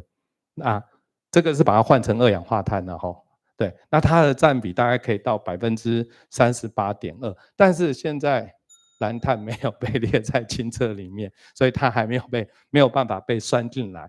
但是 anyway， 从这个数字我们可以看到，它非常非常的重要。好，那最后呢，应该就是这一些讯息想要跟大家分享。第一个就是说，我们如果要达成巴黎气候协议的目标的话，我们光靠减排是不够的，然后我们必须要进一步的从这个空气里面直接进行二氧化碳的移除和捕捉哈。好，那在这件事情上面呢，这个海洋它非常的重要，因为如果我们忽视海洋的话，其实它会进行反馈，让我们的努力会功亏一篑。那除此以外，海洋的量体非常的大，所以它应该是我们就是大家寄予厚望的一个场所。然后利用海洋的时候，它的好处就是说，它可以避免了陆地竞争的使用上竞争的问题，同时现存的一些方法都是自然存在的一些运作的机制，所以它对我们的环境相对是友善的。另外就是说，根据过去几年的我们的努力估算的话，整个台湾周围海域的这个蓝碳的碳汇的潜能大概占了我们38.2%。年二氧化碳的一个排放量，那所以呢，我们要认真的思考和推动，我们要怎么样把海洋的碳汇列入我们国家整个近零碳排的一个发展的路径的策略里面。好，那我就分享到这里，谢谢大家。谢谢周教授，请回座。Thank you. Please return to your seat. 稍後為10分鐘的休息時間，會議將於11點15分開始，敬請各位貴賓準時入座。There will be a 10-minute break. The conference will begin at 11:50 a.m. So please be sure to return to your seat on time. 此外，會議將提供同步口譯服務，歡迎有需要的貴賓攜帶身份證件至報到處換取同步口譯機。In addition, simultaneous interpretation services will be available during the session. Guests who need an interpreting device are welcome to bring their ID card to the reception to collect one.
The conference will start in 1 minute. Please return to your seat.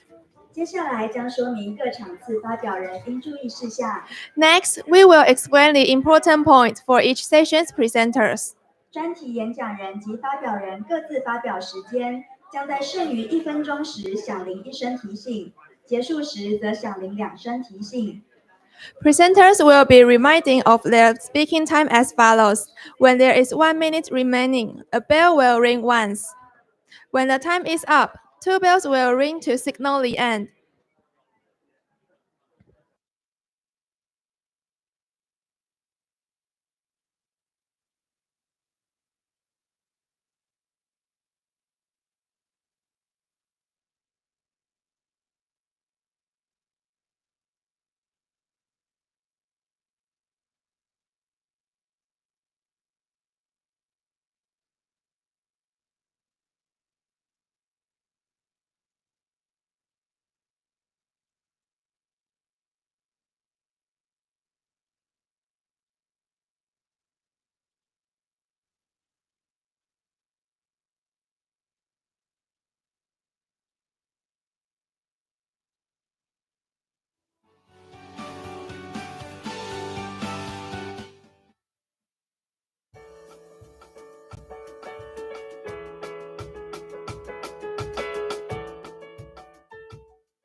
工智慧技术、永续海洋产业的法律与政策。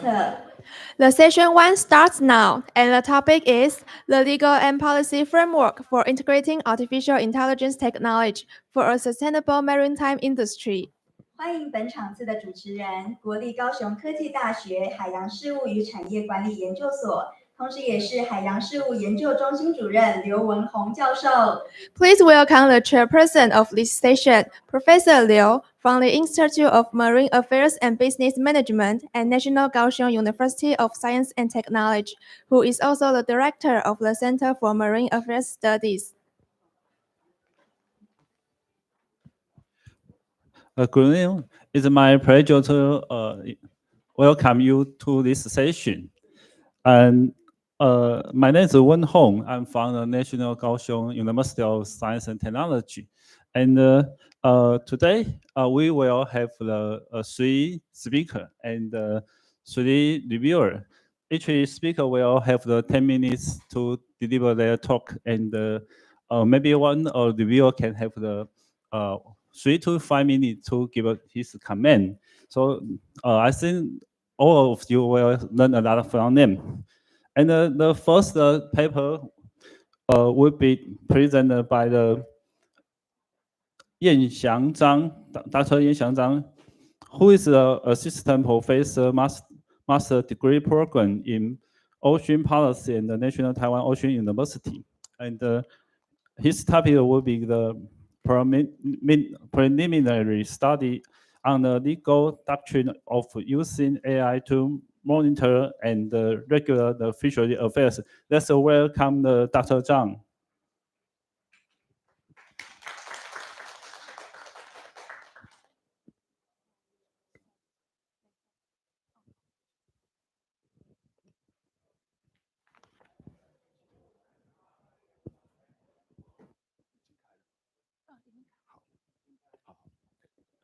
那院长，然后各位长官，然后各位在座的贵宾，好，以及各位老师，好，那还有各位聆听的贵宾们，好，那非常感谢今天能够有这个机会在这边跟各位做一个简单的报告。好，那我这个主题呢，主要是涉及到如果当行政部门呢，那使用 AI 在执行行政任务，那尤其是在渔业相关的事务。或者主要在所谓的对抗这个非法的捕捞的行为的时候，他所需要注意在行政法上的一些原则。好，那一开始是上这下好，那一开始我们先建立起我们的问题意识。那一开始当然是针对一个长期以来困扰世界各国许多国家的一个问题，也就是所谓的这个非法瞒报跟这个不受规范的捕鱼行为，或者简称 IUU 的捕鱼行为。那这个捕鱼行为不只是影响到这个渔业的永续，它同时也可能有背后存在所谓强迫劳动、人口贩运，还有一些毒品走私的问题。那其实台湾在这个问题其实困扰台湾蛮久的。之前台湾其实就有被包括欧盟或者是美国有提到说我们有涉及到这个强迫劳动的情况。那同时呢很多 NGO 也有来指控台湾在政府在这方面其实有不作为。那我们的监察院最后也因此而纠正了我们的行政机关。好，那这个问题其实不止台湾遇到，其实美国也是一样。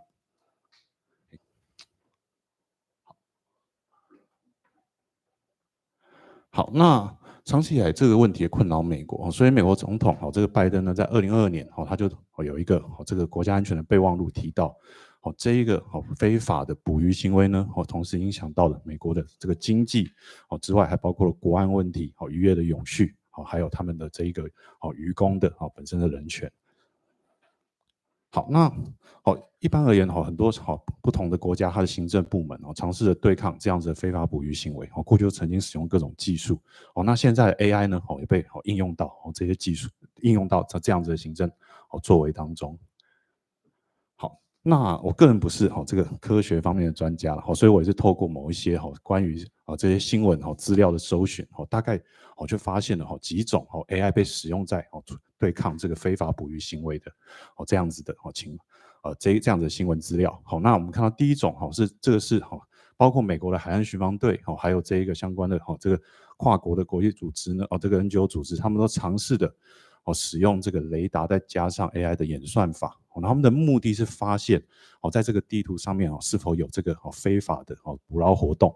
大家可以看到底下这个比较是橘黄色的这一个地方呢，就是它显示这些是没有被追踪到可能存在一个非法的捕捞行动的这个船只就在这边活动。那这样可以帮助行政机关呢比较有效率的派出它的这个相关的取缔的这个资源然后去船队，然后去处理这个非法捕捞的问题。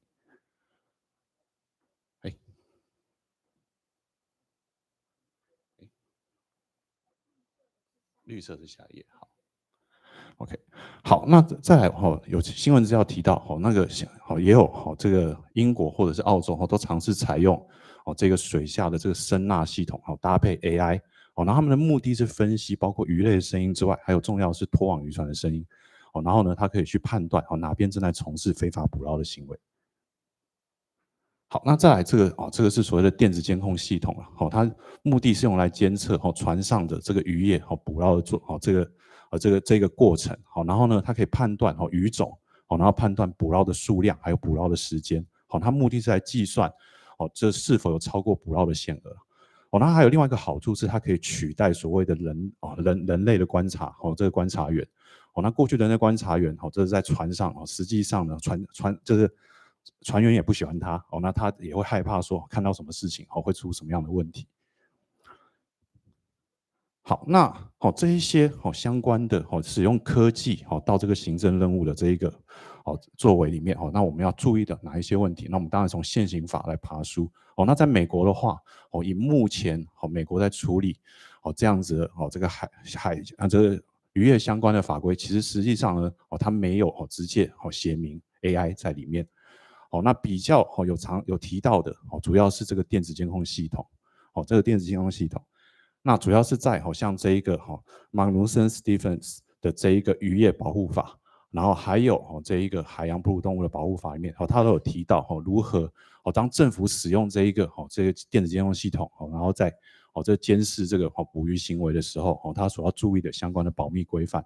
那2000年的资讯自由法也会在这个时候有它适用那当然美国政府有意识到，美国国会有意识到这个问题所以实际上呢在2022年到2023年，实际上它都有不同的法规它就去把这个 AI 跟无人机的使用通通都就加入在这个法条的文字里面然后它也鼓励行政部门去使用这相关的这个新的技术。好，那美国国会实际上如果我们不谈纯粹的渔业法规啦如果我们谈的是广泛的对 AI 的这一个监管的法规的话这几年算得上是一个非常就是说急速上升的状态了从2016年大概是个位数的法规，到去年2023年史丹佛大学的统计已经达到了大概20几种就是跟 AI 直接有关的法规。然后接下来跟监管 AI 的这些行政部门不论是各级的机关也急速的在增加。好，那比较重要的就是在比较新也比较重要的是在去年下半年在大概10月底的时候，美国总统拜登发布了这个行政命令这个1410号行政命令他就谈到政府呢要如何去确保 AI 的使用是安全然后一个负责任的 AI 跟值得信赖的 AI。那这里呢他特别谈到这个行政命令主要是呢作为一个指标来要求联邦政府的各部门必须要去依照这个命令去建立自己的对 AI 的游戏规则。好，那我们来看它其中比较因为时间的关系嘛，我就不每一个都去谈比较重要的是这一个安全的 AI 一个安全的 AI， 它美国政府要求当政府要使用 AI 的时候，它从这个 AI 的生命周期的开始到结束它都必须要有不断的有在测试它的安全性那除了 AI 本身的安全性之外它也谈到了关键技术的保护就是它美国在前几年去修改了它的投资管制的法案，还有出口管制的法案在所谓的投审会还有商务部去增加它的权限可以去避免这个关键技术外流到其他国家那还有 AI 就是属于典型的就他们的关键技术然后呢他也强调这个行政命令也提到各主管机关要去审查他们对于关键基础设施的保护像是网络或者是相关的电力的设备确保他们在这个AI 的运作上是没有问题的。好，然后再来呢，他也第二个他就是他有去强调说就是说移民相关的部门呢要去思考如何去网罗这 AI 相关的人才啦。好，然后反过来有人就是因此得益，那就会因此受害。所以呢他也要求有关的劳工部门去辨识会因为 AI 丧失工作的人，那他要怎么样有相关的一个缓解的方案。然后再来呢要求有关部门去看 AI， 因为我们担心 AI 有所谓的这个偏见造成的所谓的歧视的问题。那主要是在譬如像犯罪的侦查，或者是这个信用贷款，或者是那个住房分配的问题上，他要去避免使用 AI 会造成这一个歧视的结果。然后再来很重要就是刚才连带那一个电子监控系统而来的就是所谓的当你使用 AI 的时候，你大量收集民众的隐私的这个个人资料，那他隐私的问题。那这也特别强调说，因为联邦政府过往的公务员其实没有接触过 AI， 没有在 AI 的时代这个，那到现在面临到一个 AI 的时代的话，他要求现在公务员呢开始呢学习这样的技术，然后再来呢新进去的公务员要试着有这样子的就是这相关的知识。好，那我简单的就是把一些这个整理文献跟这个行政命令里面找出来的一些原则把它然后跟各位做报告。第一个，当然我们是否一定要在法规里面有 AI 这样子的这明文的授权行政机关才能使用？相关文献认为还不用啦，我觉得它就是个技术，技术的更新是还好，但是呢相对的我们对 AI 要做一些特别监管的规范，那才是相对要遵守的。然后文献也特别提到说这个完全利用 AI 来做这一个决策是不会允许，应该要允许人类的适度的做一个介入跟审查。好，那再来呢 ，AI 确保公正性的方式，刚刚这个行政命令有提到嘛，要反复的测试它的安全性，然后要确保它是一个平等不歧视的状态。好，那再来呢，这个透明度，它要求这个 AI 呢，必须要呢，就是说定期的要提供它的这相关的演算法的OK 这相关的资讯，然后让大家知道它是怎么做成决定的。好，那再来还有包括就是陈述意见的机会，还有提供相关的救济的机会。好，那这是以上时间到，不好意思，那有什么相关的问题，那我们就等到待会 Q&A 的时候来谈。好，那谢谢各位。Thank you for Dr. Zhang's interesting talk. Next paper will be presented by the Professor Rao. He also is the host of this whole conference. I would like to thank you his invitation to this conference. And his Mr. Ari, National Science and Technology Council International Internship Pilot Program. And their topic will be navigating safety and reliability in area of the CO2 emission reduction and the legal implication of maritime autonomous surface ship. That's a welcome name.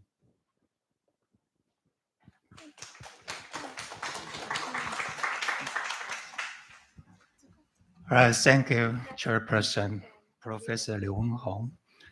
Mr. Elvi, he's intern in my office from Pakistan under sponsorship of NSTC. We have been working on this paper for more than 3 months. Please now clap your hands to welcome Mr. Elvi.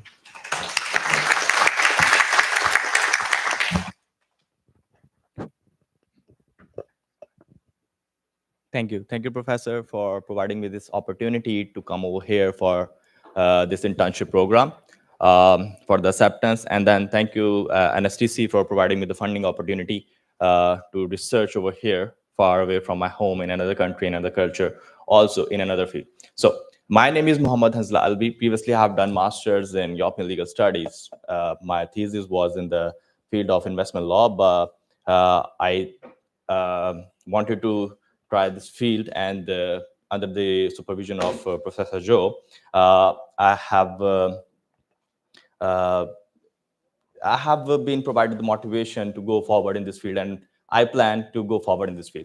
For now, I have this presentation on the topic of navigating safety and liability in the era of CO2 emissions reduction, the legal implication of maritime autonomous surface ships. Okay, so these are the contents, overview of my presentation. We have maritime industry and then CO2 emissions, using AI in the maritime industry, role of AI in maritime industry, the regulatory lag, and then we have the safety and security issues.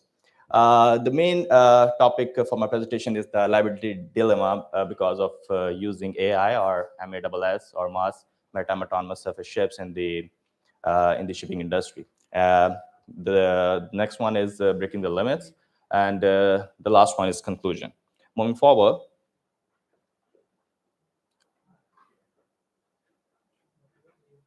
Okay, so we know very well that maritime industry is in the international arena, according to International Maritime Organization, over more than 90% of the global trade is being done through shipping transportation. And for this reason, we have nearly 3% of CO2 emissions coming from the shipping industry. This is kind of huge when it comes to shipping industry because it has a lot of load on it. Okay, so as maritime industry is playing a very big role in CO2 emissions, it can play a very pivotal role in the emissions reduction of CO2. The 2023 strategy on the reduction of greenhouse emission gases from the ships aim to reduce carbon emissions by around 20% until the end of 2030. Okay, so AI is being used in each and every part of the world, in each and every field. But for maritime industry, we are using AI for CO2 reductions. Other than this, we are using AI for enhancing the efficiency of the ships or the routes optimization, and then to control the fuel or to reduce the consumption of the fuel and to avoid collision and many more. This is not just the end, this is just the start of using the AI in the maritime industry. Okay, so according to the degree of autonomy, we have 4 different kinds of maritime autonomous surface ships. The first one is the automated process and decision support. The second one is remotely controlled ship, but with seafarers on the board. The third one is remotely controlled ships, but without seafarers on board. So maybe remote control is on the island, or maybe on the land, or maybe somewhere in the sea, or maybe on another ship. And then the last one is fully automated, fully autonomous ships. Okay, so here comes the regulatory lag. The time the conventions were enacted, we had manned ships in our mind. So all of the conventions we have so far are with the mind that seafarers are on board. But things are changing at a really fast pace. And these conventions have somehow failed to accommodate the technological advancements in the maritime industry. These advancements are challenging the regulations which were enacted, as I told you, with the manned systems in the shipping industry. Some different countries are providing different responses to these technological advancements. Some countries going towards strategic opportunity, like Japan. It sees this AI advancement as a strategic opportunity, versus there are some European countries which think that AI would be beneficial, but it should be controlled, and they are using restrictive regulations. So, but if we use AI in the shipping industry, we know very well that AI is a vulnerable system to cyber attacks, to security issues. So if we do not have proper regulations, if we do not have proper system, these ships can be dangerous to us, and we do have some security and safety and security issues with these autonomous ships. The liability dilemma. As already told, maritime law traditionally assigns responsibility to the ship owner, operator, or the master of the vessel. But because the time we enacted the conventions, we had these conventions, we had manned ships in our mind. Liability becomes very complex when it comes to AI, because when we're using AI, especially in the fully autonomous ships, then liability becomes a very complex concept. Sorry. Okay, so we have two questions when it comes to liability. Who would be entitled to limit their liability if an AI system designed to optimize CO2 emissions or to reduce CO2 emission fails and causes an accident, oil spill, or CO2 emissions more than what a ship usually does? And another thing is, how can a ship owner limit his liability if it's just mere act of AI?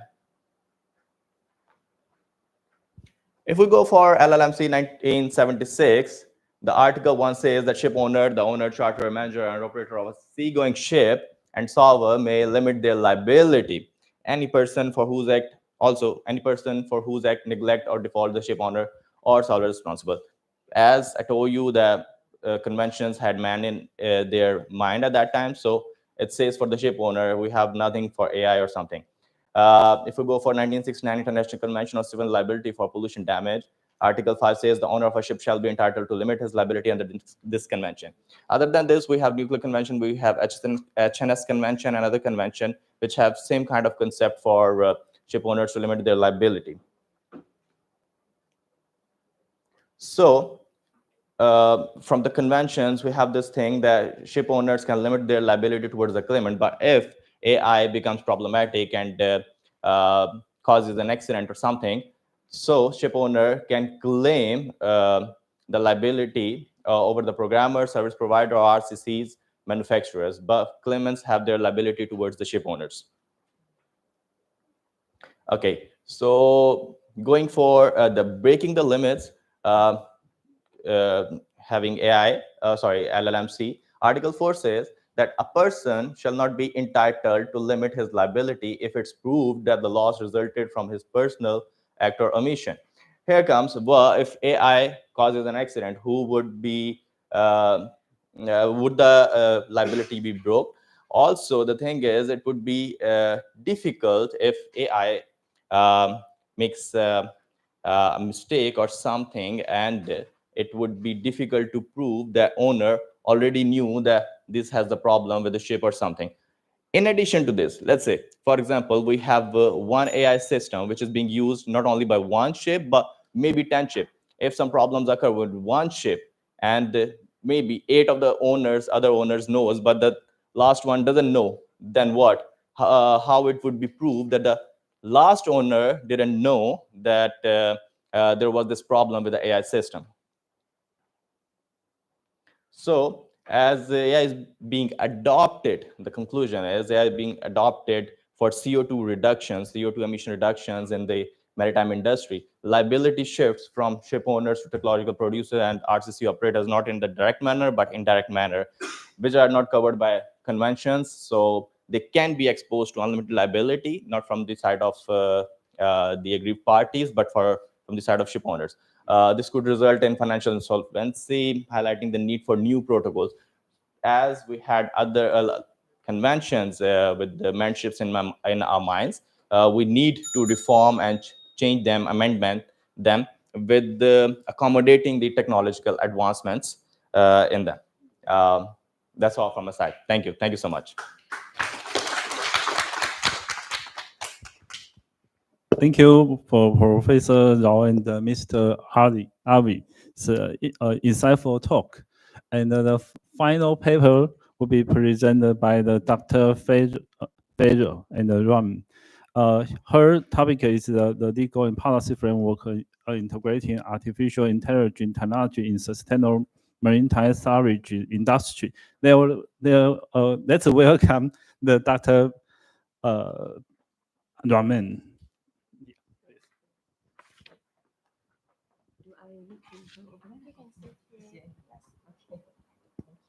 Next page and previous next page. Thank you very much for the kind introduction, and I would like to express my thanks and gratitude to Professor Rao for inviting me to this conference, and I'm very honored to be here. So, My paper is on the legal and policy framework for integrating artificial intelligence in a sustainable maritime salvage industry. So it's basically focusing on salvage. And as we all know, maritime industry is undergoing significant transformation due to advancements in AI. And so this paper explores the legal and policy frameworks necessary for integrating AI in salvage operations, emphasizing on sustainability.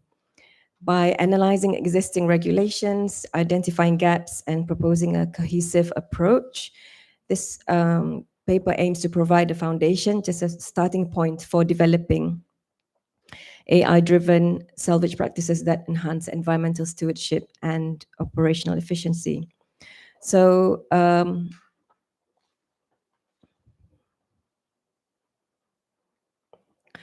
the maritime salvage industry plays a critical role in maritime safety and environmental protection. And as the sector faces increasing pressures from climate change and resource depletion, integrating AI technology can optimize salvage operations, reduce ecological impacts, and improve decision-making. However, the integration of AI necessitates a robust legal and policy framework to address potential challenges, including liability, data privacy, and environmental protection. Salvage, as we know, involves the recovery of ships, cargo, and property in peril, often in adverse environmental conditions. But traditional salvage practices are resource-intensive and can lead to significant environmental degradation. As such, sustainable salvage approaches are needed to minimize ecological footprints. So a sustainable maritime salvage industry refers to the integration of environmentally friendly practices and technologies in salvage operations, aiming to minimize ecological impact while effectively recovering vessels and cargo from maritime incidents. So this approach emphasizes not only the economic aspects of salvage, which is usually the main focus, but also their environmental and social responsibilities. So the role of AI in salvage. AI can enhance salvage operations through predictive analytics, real-time monitoring, and autonomous systems. And applications can include predictive modeling, where you can forecast potential salvage scenarios and resource allocation, autonomous vehicles by employing, for example, drones, and robotic systems for assessment and recovery. And also we've got data analytics, where you can analyze historical data to inform the decision-making process. So the legal framework, a legal framework for integrating AI into a sustainable maritime salvage industry would require addressing several critical matters. Firstly is, of course, the international maritime law. The primary concern there in integrating AI in maritime salvage operations is in ensuring compliance with existing international and national regulations. So the framework should align with conventions such as the International Convention on Salvage, International Convention on Removal of Wrecks, and so on, which govern salvage operations. So these frameworks need to be updated to incorporate AI technologies, and key considerations include the liability issues, of course, determining liability in cases where AI systems contribute to accidents or failures, and also intellectual property. There needs to be protection for proprietary algorithms and data used in AI applications. As far as national regulations are concerned, different countries, as we know, have varying regulations regarding salvage operations and AI integration. So a harmonized approach is essential to address environmental regulations, to ensure compliance with national and international environmental laws, and safety standards to establish safety protocols for AI technologies in the maritime context. For policy framework,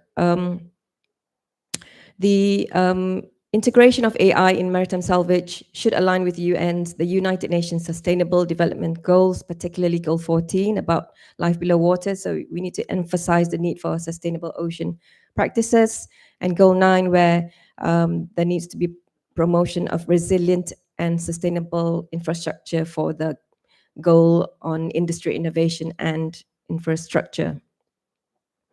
And there needs to be collaborative governance for effective integration of AI in salvage operations. It requires collaboration among stakeholders, including government agencies, to establish clear regulatory frameworks, industry players engaging with maritime companies to adopt sustainable practices, and research institutions to foster innovation and development of AI technologies. So lots of challenges and considerations to be made, and we've probably all, we probably all remember the incident of the Ever Given. It serves as a pivotal example in understanding the complexities of integrating autonomous systems into maritime salvage operations, particularly regarding liability and compliance with the maritime law. So this incident, where the massive container blocked the Suez Canal for nearly a week, raised questions about the responsibilities of operators and the effectiveness of existing legal frameworks in managing autonomous vessels. So if a malfunction in an AI system leads to an accident, determining who is responsible, whether it be the ship owner, the AI developer, the crew, becomes complicated. So the current law primarily assigns liability to human operators, but with increasing automation, this framework may not suffice. So accountability becomes particularly challenging when multiple partners are involved and machine learning systems control vessel operations. So as determining liability becomes complex, current frameworks that assign liability based on flag state or the law of the country where the salvage operation is concluded can be problematic when multiple parties are involved. So for instance, if an autonomous vessel causes a collision due to a software malfunction, who is accountable for this? The operator, manufacturer, the flag state. If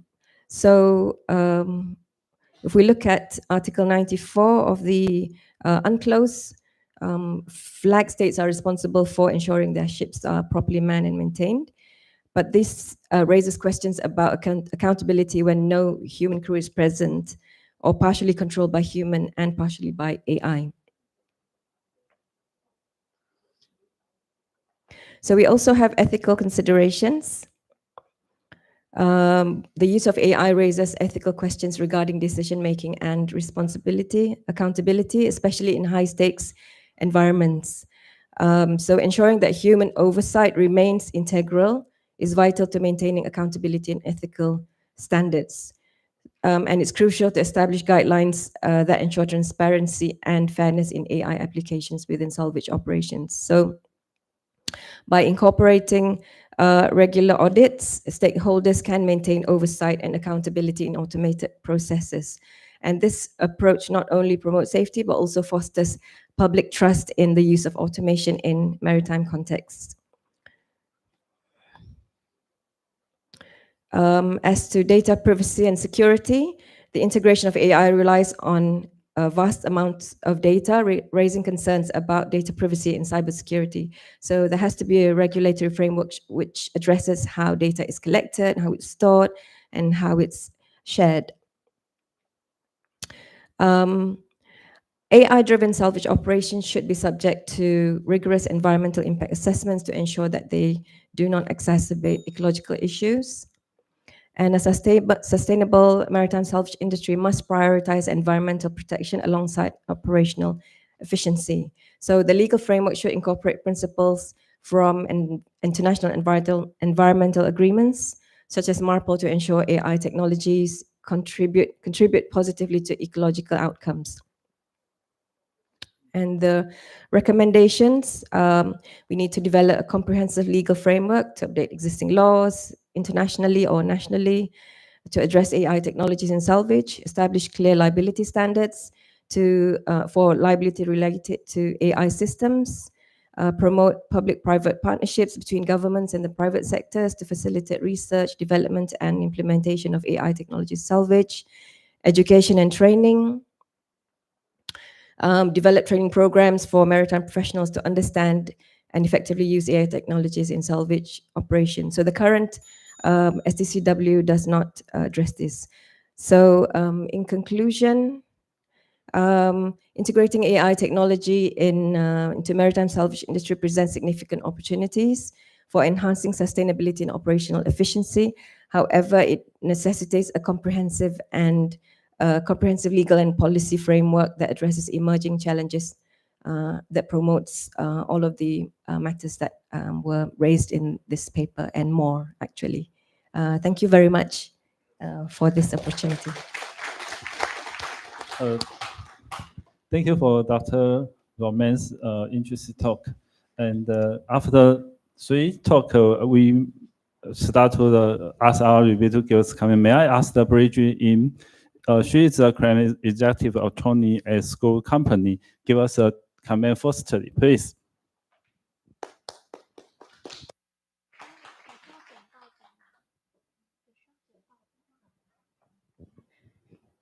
Hi, everyone. Thank you so much for all your professors' kind sharing. And it's very thought-provoking, especially coming from an industry background. I wasn't in the academic field, as all of your learned friends are. I think the discussion has raised a very interesting phenomenon about AI, is the fact that it's not all rosy paints on AI. It's not all about what AI can do and what it can do in the next couple of years. But to me, I think it's a very fair presentation about AI and the challenges that it presents. And thank you to Professor Zhang for raising the use of AI in the use of fishing regulation. That is very new to me. I think it's going to be very important, not just in the marine field. It's going to be having a very important impact for the world as well, and also for carbon emission as well. And then thank you, Professor Zhao and Mr. Ami. Mr. Alvi and Dr. Raman for pointing out what the challenges presented by AI, which is potentially the liability issue, and also the data protection requirement necessary. So in the following, I just have, it's all very thought-provoking, but if I may, I'll just, I have a few questions for the few papers presented. I do not myself have an answer to all that and would appreciate your input. And I'll do it in the order of the presentation, starting with Professor Chang. And I'll do it in Mandarin. 就是呢，谢谢您刚才的简介，就是非常有资讯。我就是想询问一下，特别因为我是从业界的角度，我是做海运保险的，那就想问一下，如果这个渔务的监管的话，就是业界的话，就是因为现在很多情况都是在政界那边在推广，就是有政策支持。如果想要就是业界去帮忙去推，就是大推这个AI 的应用在于渔业的话，您这边会有什么想法呢？就是I don't mind. Yeah.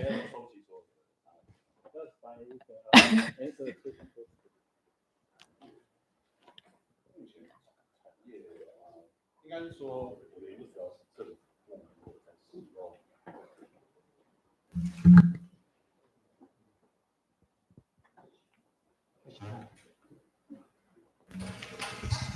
好，那我这边报告主要是涉及到说，当政府部门在使用 AI 的时候，它本身应该受到的限制，然后那比较是行政法的观点。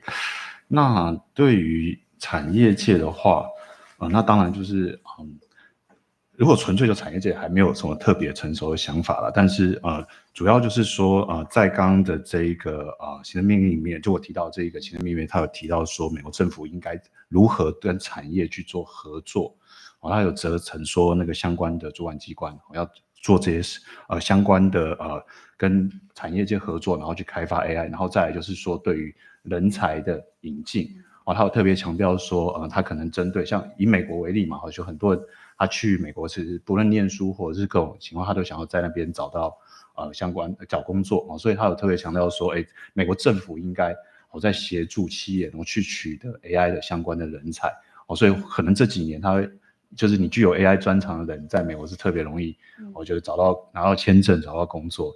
那再来就是企业可以做什么？当然，一个最好的方法其实是企业跟政府能够合作无间但是政府的角色往往是变成说他要去监管，就是说私部门在使用 AI 的时候有没有什么会影响到老百姓的地方。那我觉得这比较好的方式就是刚刚所提到，譬如说公开的透明，就是说可能企业在运用 AI 的时候，它也必须要就是让大家知道这个 AI 的决策它背后的一些考量的因素是什么。那我自己印象蛮深刻是之前有在争议的点是包括社群平台它使用 AI 在进行这一个网络言论的这个就是说审查的时候他就常常被诟病说你私部门在做这个的时候其实不是很透明。那但是呢现实的状况是政府也不可能真正去做到详细的监管，所以他也只能依赖私部门去做。那这个是要怎么去达到平衡？那我记得 Facebook 跟其他的相关的网络平台，它的做法是说，那它定期的会公开它的演算法的，就是说怎么样去做，就是做成这些决策的这些成因。那我觉得这是一个很好的一个典范，就是说，那私部门在进行使用 AI 的时候，它实际上也跟公部门一样有一个共识，是他们如何去确保老百姓的权益在这个地方不会受到严重的侵犯。那是我这简单的回答，不知道我回答到你的问题，谢谢。有的，谢谢。So my other questions for the other speakers, it's going to be the same question for two papers, both. Because coming from an insurance background, you mentioned about both of you mentioned about the liability issue that is going to be a challenge, whether it's going to be the AI, the product developer, or is it the owner that is going to be liable? And you have mentioned, Mr. Alvi, in your paper that the only way you think an owner would be liable would be if he knows, with the knowledge that the product is defective and he has still applied it in his service of the vessel. And I will echo on that point because in marine insurance, where it's a willful and reckless act by an owner, that would be expressly excluded from insurance coverage. And my point is, if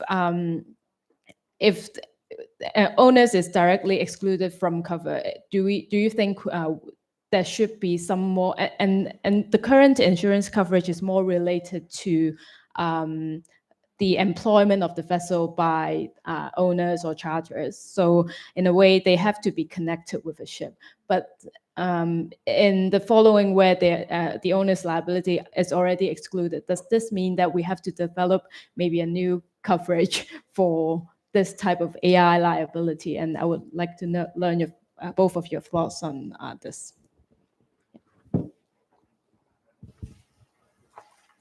Do you want to answer the question first? Thank you for the question. Yeah, I mean, the issue of AI in determining liability for if something goes wrong, I think is not unique in just maritime or of course not in salvage. Definitely, it's something that I think all areas of law is facing right now, whether it's civil kind of liability or even criminal liability. And so yes, I think it would definitely require some new provisions or new ways to decide issues that concern liability where AI is involved, because the existing scheme of things that as we know it probably would not be able to address that issue effectively. So and also to be clear about the extent of the liability and how you determine, for example, as you say, even if you say it's connected to the knowledge or recklessness of persons operating it or owning it or deciding to use it, I think it's a lot more complex than that would probably not be able to be addressed by the way we carry on today. So it has to be a properly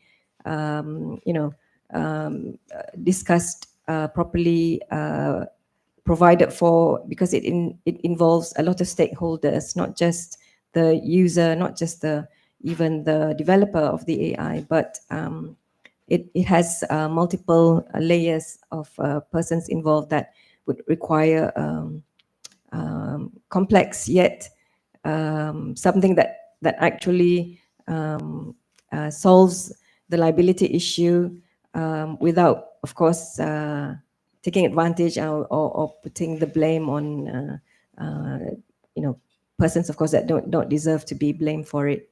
So yeah, I think it needs some more development before it can be effective. Thank you. Liability itself is really a complex concept. Combining it with AI to complex concept, it becomes more complex. Okay. So liability for the erstwhile conventions or the conventions we have right now in place, they were enacted by having in mind that the ships are manned, as already mentioned. So far, we don't have regulations or conventions accommodating these technological advancements into these conventions or liability system. So if I had this question also in my presentation, that if it's just a mere an act of AI, who would be liable? That's really a problem. So for this reason, all the stakeholders, including the academicians, including the government agencies, including the ship owners, including the AI programmers, etc., they have to sit together to reform the already in place regulations, or to provide with some new protocols to accommodate these technological advancements. I hope this answers your question. Thank you so much. May I say something? And when we usually dealing with maritime cases, the first thing is to identify who is the wrongdoer. But the autonomous ship is a no-man ship. There is no wrongdoer. So we must identify who is the liable party. The first thing, as we have seen in the many international conventions, that the ship owners should be liable to the third-party injury. And he may look for some recourse action against, for example, the AI failure, the machine supplier. So it is some kind of liable circle that we should identify first in the maritime cases. Thank you.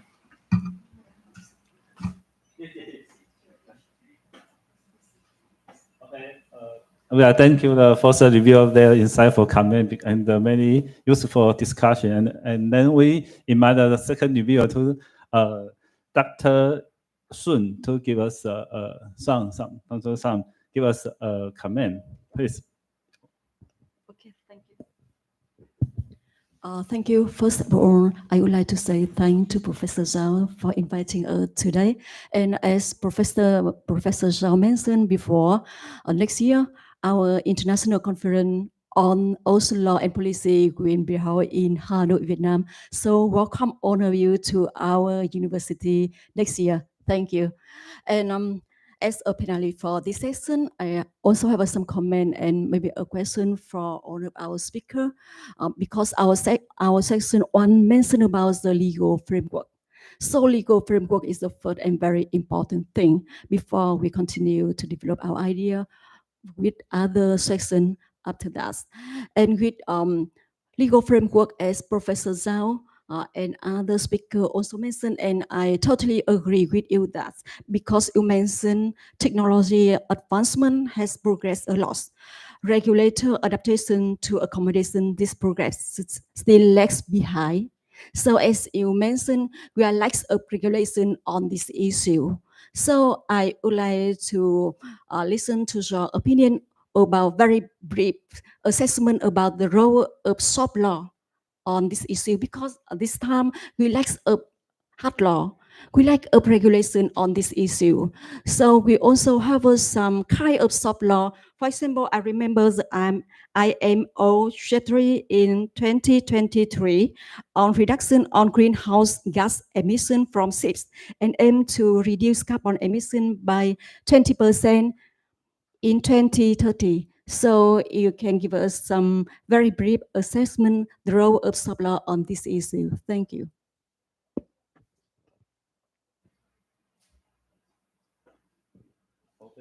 Would you like to answer the question first? I know the time for lunch is approaching.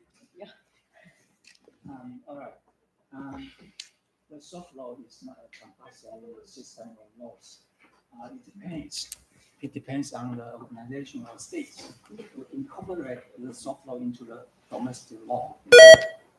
And regarding this issue, we have figured out that the ship owner should be liable first to the injured third party and take a recourse action against the AI machine supplier if there is an AI value from the AI suppliers.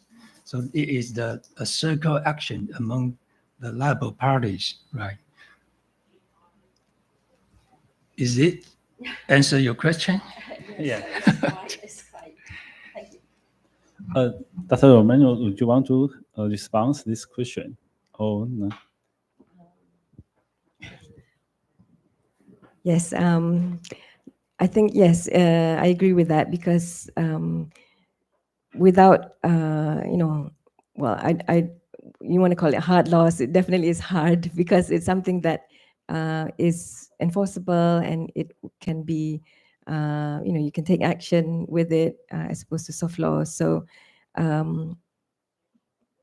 I don't know if soft laws can be used as a preliminary way to do it, but eventually it all comes down to full-fledged hard laws that can only then can be used to enforce any requirements that we impose on them, any regulation or any ways in which liability can be established. And yes, I do appreciate Prof. Zhao's idea about how the first person to question, to take action again should be the ship owner, and then he can subsequently cross-claim against people, the suppliers of the AI. But of course, I'm sure this will in itself create, for them to take on the risk of being sued. It will, there will be the ripple effect of that. And so the question now is, how do we deal with that ripple effect? That it will definitely affect how the shipping industry is, and decisions are made about that, because AI is here to stay, and they may want to delay and all that, because in order to avoid liability, you may not want to opt for it, but it's the future. So it's something that we cannot run away from, but we have to deal with in a way that on one hand makes it easier for the claimant to get their to be compensated, but at the same time the shipping industry also needs some level of like certainty and some level of the way that we've always known the shipping industry to require that level of certainty and protection somewhat, as to how they operate and how they can be liable for claims. Okay, I'm sorry, I didn't control the time anyway. It's a little bit late for the lunch, so I have to close this session. If you have a further question, you can discuss with our speaker and our reviewer directly during lunch time. Let's thank you all the speaker and the reviewer for their insightful contribution. Again, thank you very much. 谢谢主持人刘文宏教授。Thank you, Professor Liu. 稍后为午餐时间，请各位贵宾移驾至展示厅用餐。第二场次将于下午1点开始，敬请各位贵宾准时入座，感谢您的配合。Lunch will be served shortly. Please recede to the exhibition hall for dining. The second session will begin at 1 p.m. And please be sure to return to your seat on time. Thank you for your cooperation.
第二场次将于1分钟后开始，请各位贵宾尽速入座。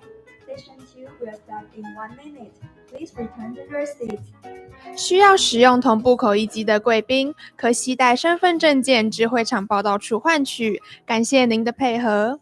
Besides, guests who need interpreting devices may bring your ID card to the reception.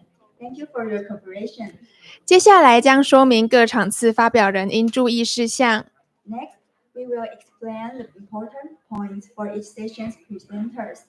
专题演讲人及发表人各自发表时间，将在剩余1分钟时响铃1声提醒，结束时则响铃2声提醒。Presenters will be reminded.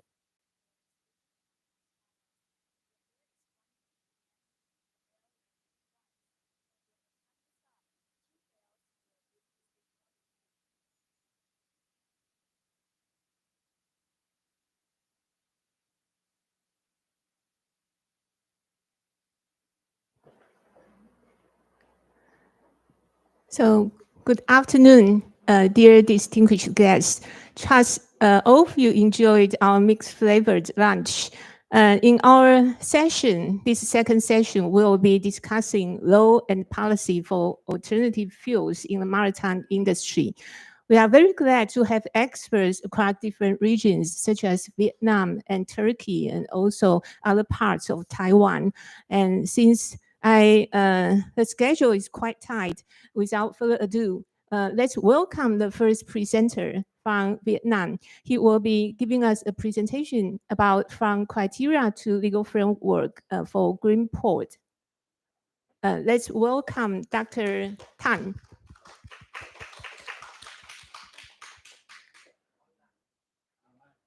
Online. Oh, sorry.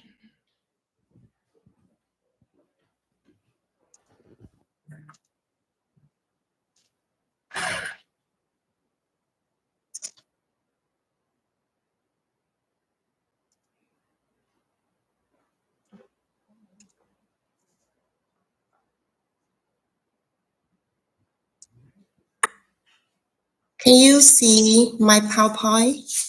Yeah. Ms. Chang, Professor Chang? Yeah. Yes. Thank you very much. Yeah.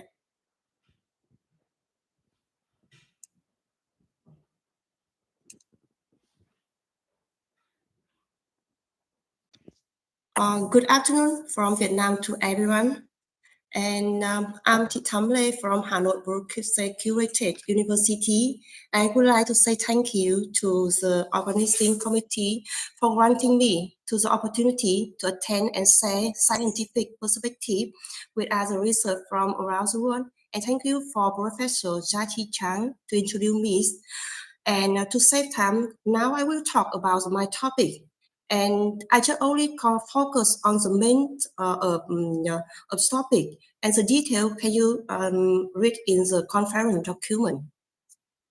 As you know, Vietnam is a coastal state with more than 1 million square kilometers of maritime area, a coastline stretching over 3,260 kilometers. And special Vietnam location along one of the busiest maritime routes in the world. Vietnam has many advantages for building and developing a system of seaports, and the seaport system plays an important role in the development of Vietnamese marine economy. However, the increase in the number of seaports and the density of vessels in maritime operation is also raising the threat of marine environmental pollution. Therefore, the green ports have become one of the sustainable development goals globally and in Vietnam. And 1999 until now, Vietnam has undergone 4 master plans for the development of Vietnam's seaport system. You can see 4 periods here, and in the newest period, 2021 to 2030, with a vision to 2050, there are 36 seaports in Vietnam seaport system, And look at this slide. You can easily to see a colorful map. Yes, because we classification into 36 seaports into 3 categories. 15 seaports of category 1, it means in a green color. 6 seaports of category 2 in the orange color, and in class 3 it have 13 seaports. And we also have 2 special ports, and as mark the red one, and look at the map, Vietnamese map, like letter S, and you can see in nearly the head, in the head of letter S is a Hải Phòng, and it's not of Vietnam, and it's the first special port. And the second spot at the end of letter S is a Bà Rịa Vũng Tàu in the south of Vietnam. And in forecast of asset demand for goods through seaports in 2030, so you can see here the total of goods throughput by 2030 around 1,249 to 1,494 million tons. You also easily to see in 5 regions along a map of Vietnam, along a seaport in Vietnam, and in each region have a good throughput by 2030 is quite high if you compare with the total of volume goods now. And can I turn to the next slide? Here is the total volume of goods through from the time from 2019 to 2023. It increased 30% from 2019 to 2023, and I think it's very quickly, and of course the economic benefits of seaport development port operation also pose potential and environmental impact. And following the International Maritime Organization, greenhouse gas emission from maritime sector increased by nearly 9.6% between 2012 and 2018. Carbon dioxide emission alone rose from 962 million tons to more than 1,000 million tons during this period. So, in response to the risk of environmental pollution from port operation, Vietnam issued many solutions. One of them is criteria for green ports. And the Green Port Development Project in Vietnam was initiated by the Vietnamese Maritime Administration in January 2019 and has been approved by Ministry of Transport. And look at this one, you can see based on decision number 2027 of transport, of Ministry of Transport, there are 3 phases, and the 3 phases here from 2020 to 2030 and after 2030, you can see easily here about in the first 2 phases, criteria, policy, and laws on green port will be developed, and green port pilots will be conducted at several ports before mandatory implementation after 2030.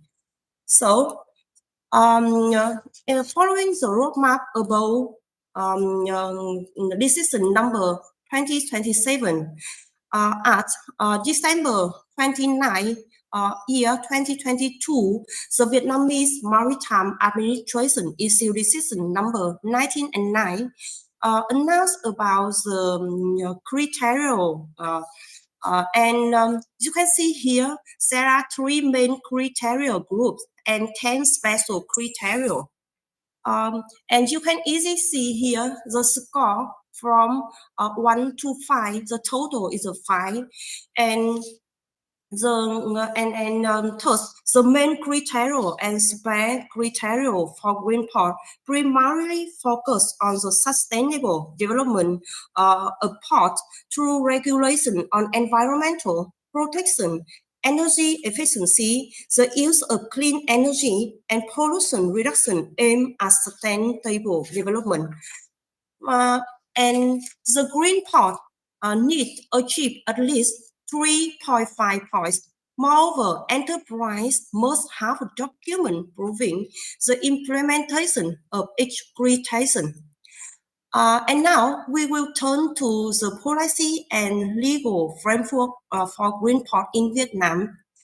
And in Vietnam, in recent years, the Vietnamese government has consistently focused on marine environmental protection, and the development in the line with general policy and trends developing green port in Vietnam is a long process with many advantages and challenges that require carefully consideration and specific evaluation. To create a plan and roadmap for implementation with comprehensive and effective solution. The model for a developing green port is integrated into the national comprehensive solution for sustainable development. So look at this one, this slide, you can see a lot of decisions, but just only focus on national strategy or action program. And besides, we also have a resolution from the Party of Vietnam, also make sure and to do about the green economy in Vietnam. And this one follows the policy for green port in Vietnam, and the legal framework for green port in Vietnam also very clearly and quite up to date about it. Maybe you can see here the law on environmental protection, the law on energy saving and efficiency of and efficiency, the electricity law, and the Vietnamese maritime law. Of course, it's not enough to do everything to make the green port criteria about the green port to real immediately. But in summary, you can see Vietnam has been issuing and reinforcing legal regulation aligned with green development goal in general and specifically implementing the criteria for green port according to the established roadmap. It's all about the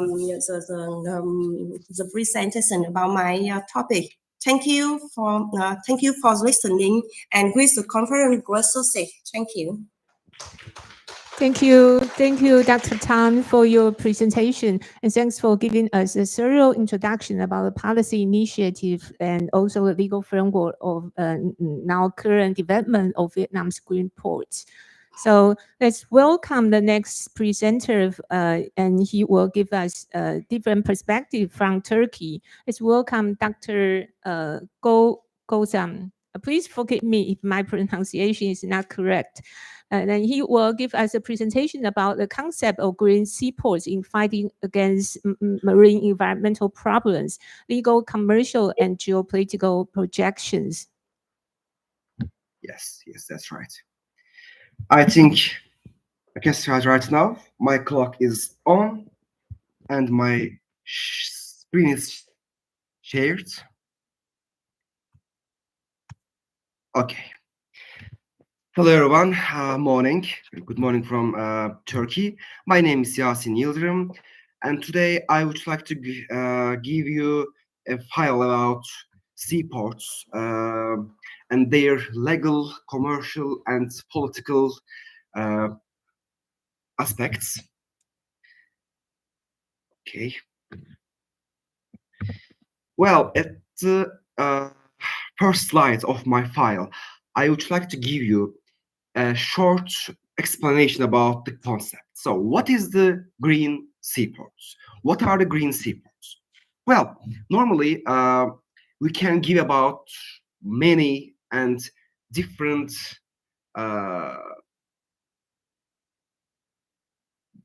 describes about it, but I would like to give you a kind of comprehensive explanation, like a seaport, a green seaport, can be described as a superstructure that has an environmentalist character and sustainable logic. It uses some kind of new and renewable energy sources. It targets the carbon compression, and it has a broader, a wider environmental agenda, from emission reduction to waste management.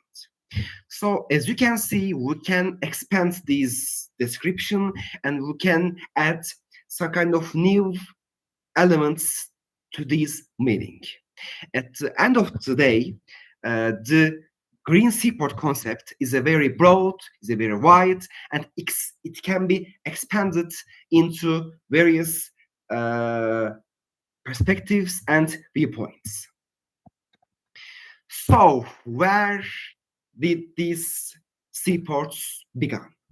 In 1960s and in 1970s, upon the emergence of some bad accidents that gave harm to the environment, both companies and countries decided to take a measure.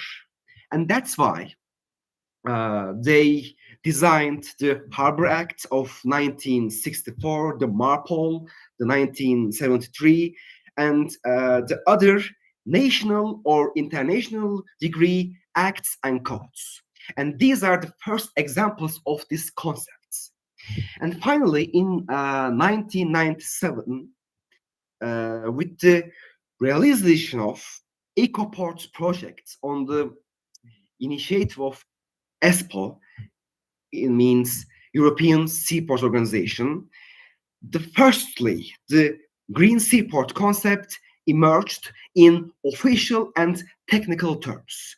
After that time, many countries, both in Europe and the world, started to focus on this concept and give a special place to it in their respective legal instruments.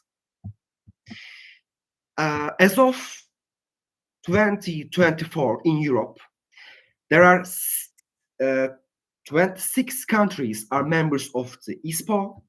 19 green seaports in Europe are in current operation. More than 700 docks and terminals are using SDM systems.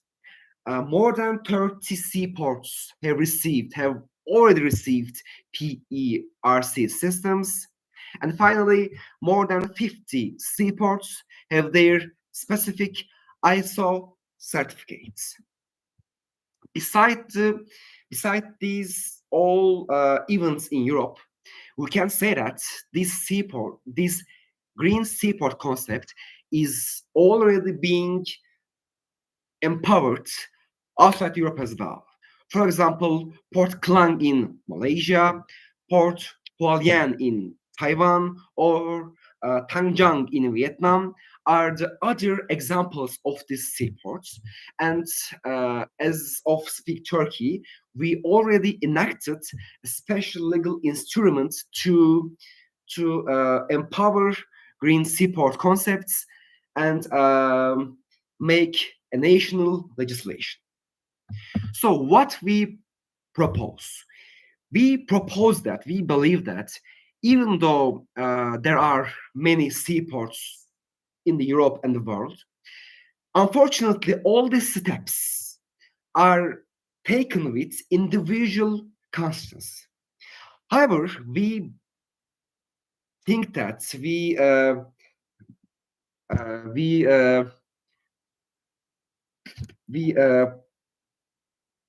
propose that it's not enough.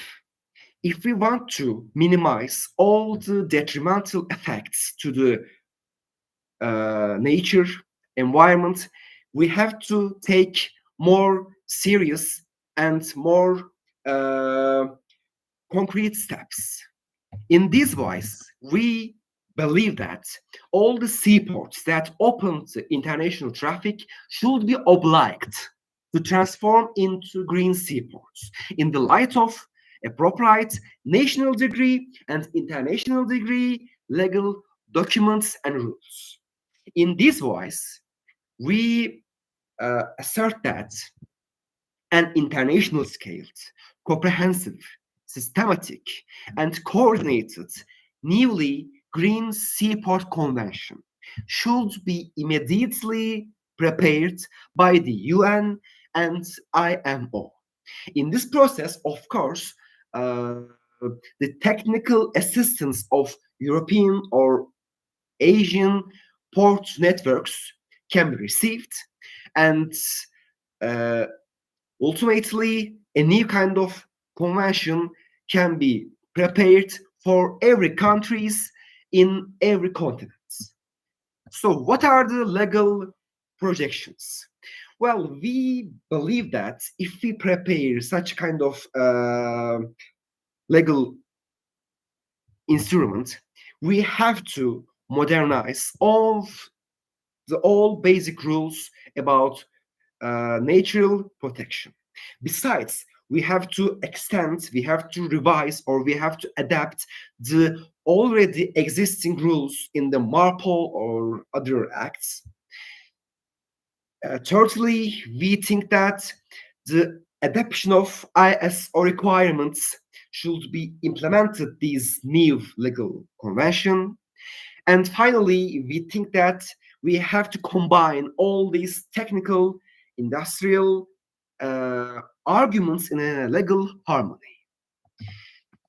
By the way, we also think that when we prepare such kind of paper, all the seaports and all the countries that signed this convention should be supported with certain commercial, financial, and industrial privileges. For example, if a country is a party of this convention and it transformed all of its seaports to green seaports, they should receive more privileges and rights. With such kind of sports, the commercial gains will be already given to these countries. They will increase their volume of business, and they will increase their pain.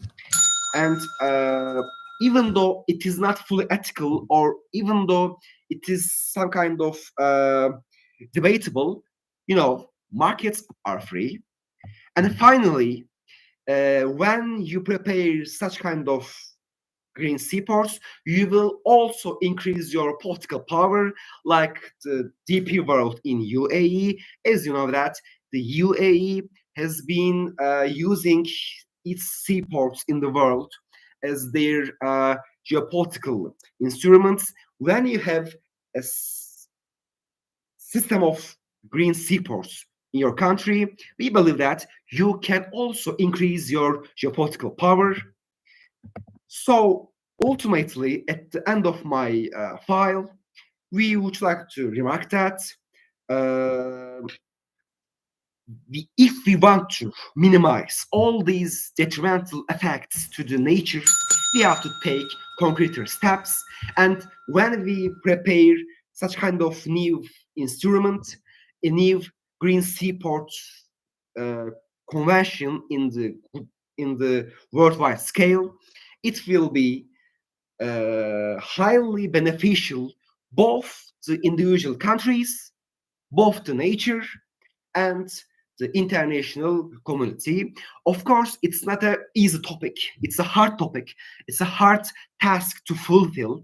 But we believe that after a detailed preparation process, it can be possible to prepare and enact such kind of green seaport convention, and eventually it will give us legal, industrial, commercial, and of course geopolitical and geoeconomic achievements.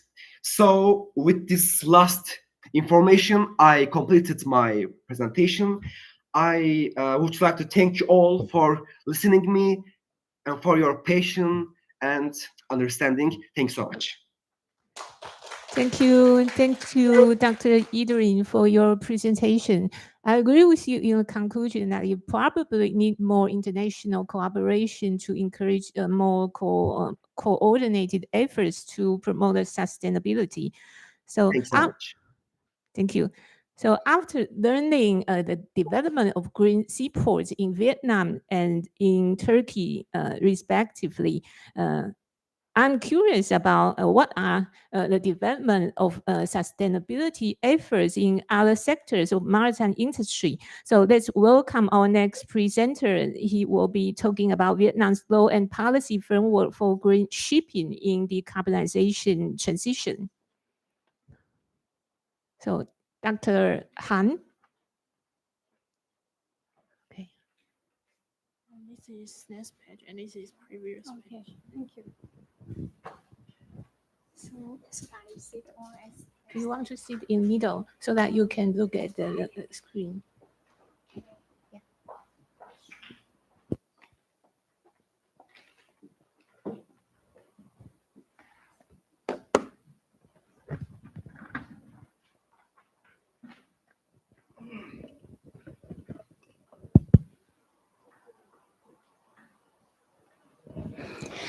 Good afternoon, everyone, ladies and gentlemen. My name is Hoàng Thị Hồng Hạnh. You can call me Hannah. I'm a lecturer in Vietnam Maritime University, and I also I'm doing a PhD in maritime law in Korea Maritime University. It's my pleasure to stay here to share and to talk about my favorite topic, Vietnam's law and policy framework for green shipping in the decarbonization transition.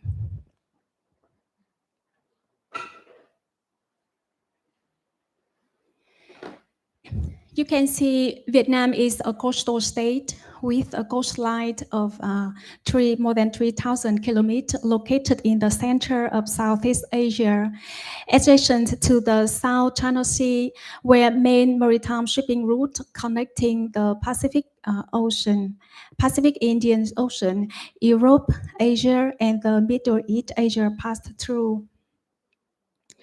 As of the 1st January 2020, Vietnam has 1,973 merchant vessels of 100 gross tons and above, accounting for 1.9% of the total world vessels and 0.5% of the total world deadweight, standing at the rank of 22 of the 22nd of the registration of the leading flag worldwide.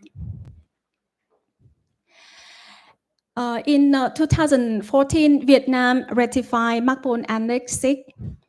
To implement this regulation, Vietnam has been establishing laws and policy for shipping decarbonization and energy transition. By aligning with the IMO strategy on reduction of HGH emissions from ships, Vietnam underscores its commitment to harmonizing domestic effort with the international standards. However, as a developing maritime nation, Vietnam faces significant challenges and opportunities in aligning its shipping sector with global effort toward decarbonization and environmental sustainability. My research purpose to develop into Vietnam legal and policy frameworks designed to promote green shipping with the context of the decarbonization transition. This study employs the comprehensive normative legal analysis and the policy analysis approach. To Vietnam's law and policy framework regulating to the decarbonization in shipping, we have the environmental protection laws and policies, and also laws and policies of decarbonization in shipping. At the COP26, Vietnam commit to achieve net zero emission by 2050. You can see Vietnam regulate many of environmental protection laws and policy. And in the law and policy of decarbonization in shipping, we can see this decision of approving the plan for the implementation of Annex of the MACPON, or of Annex of the MACPON Convention. We have two national technical regulation on marine pollution prevention and system of shift. It's an implementing regulation for MACPON Convention. We also have a Circular 40 to regulate the collection and reporting of fuel consumption by Vietnamese ships. Decision of the decision 867 approved the action program on green energy transition and reduction of carbon and methane emissions of the transportation industries. In the transportation industries, we have a decision of administration transportation realizing the action program on green energy transitions and reduction of carbon and methane emissions. And the last one is the decision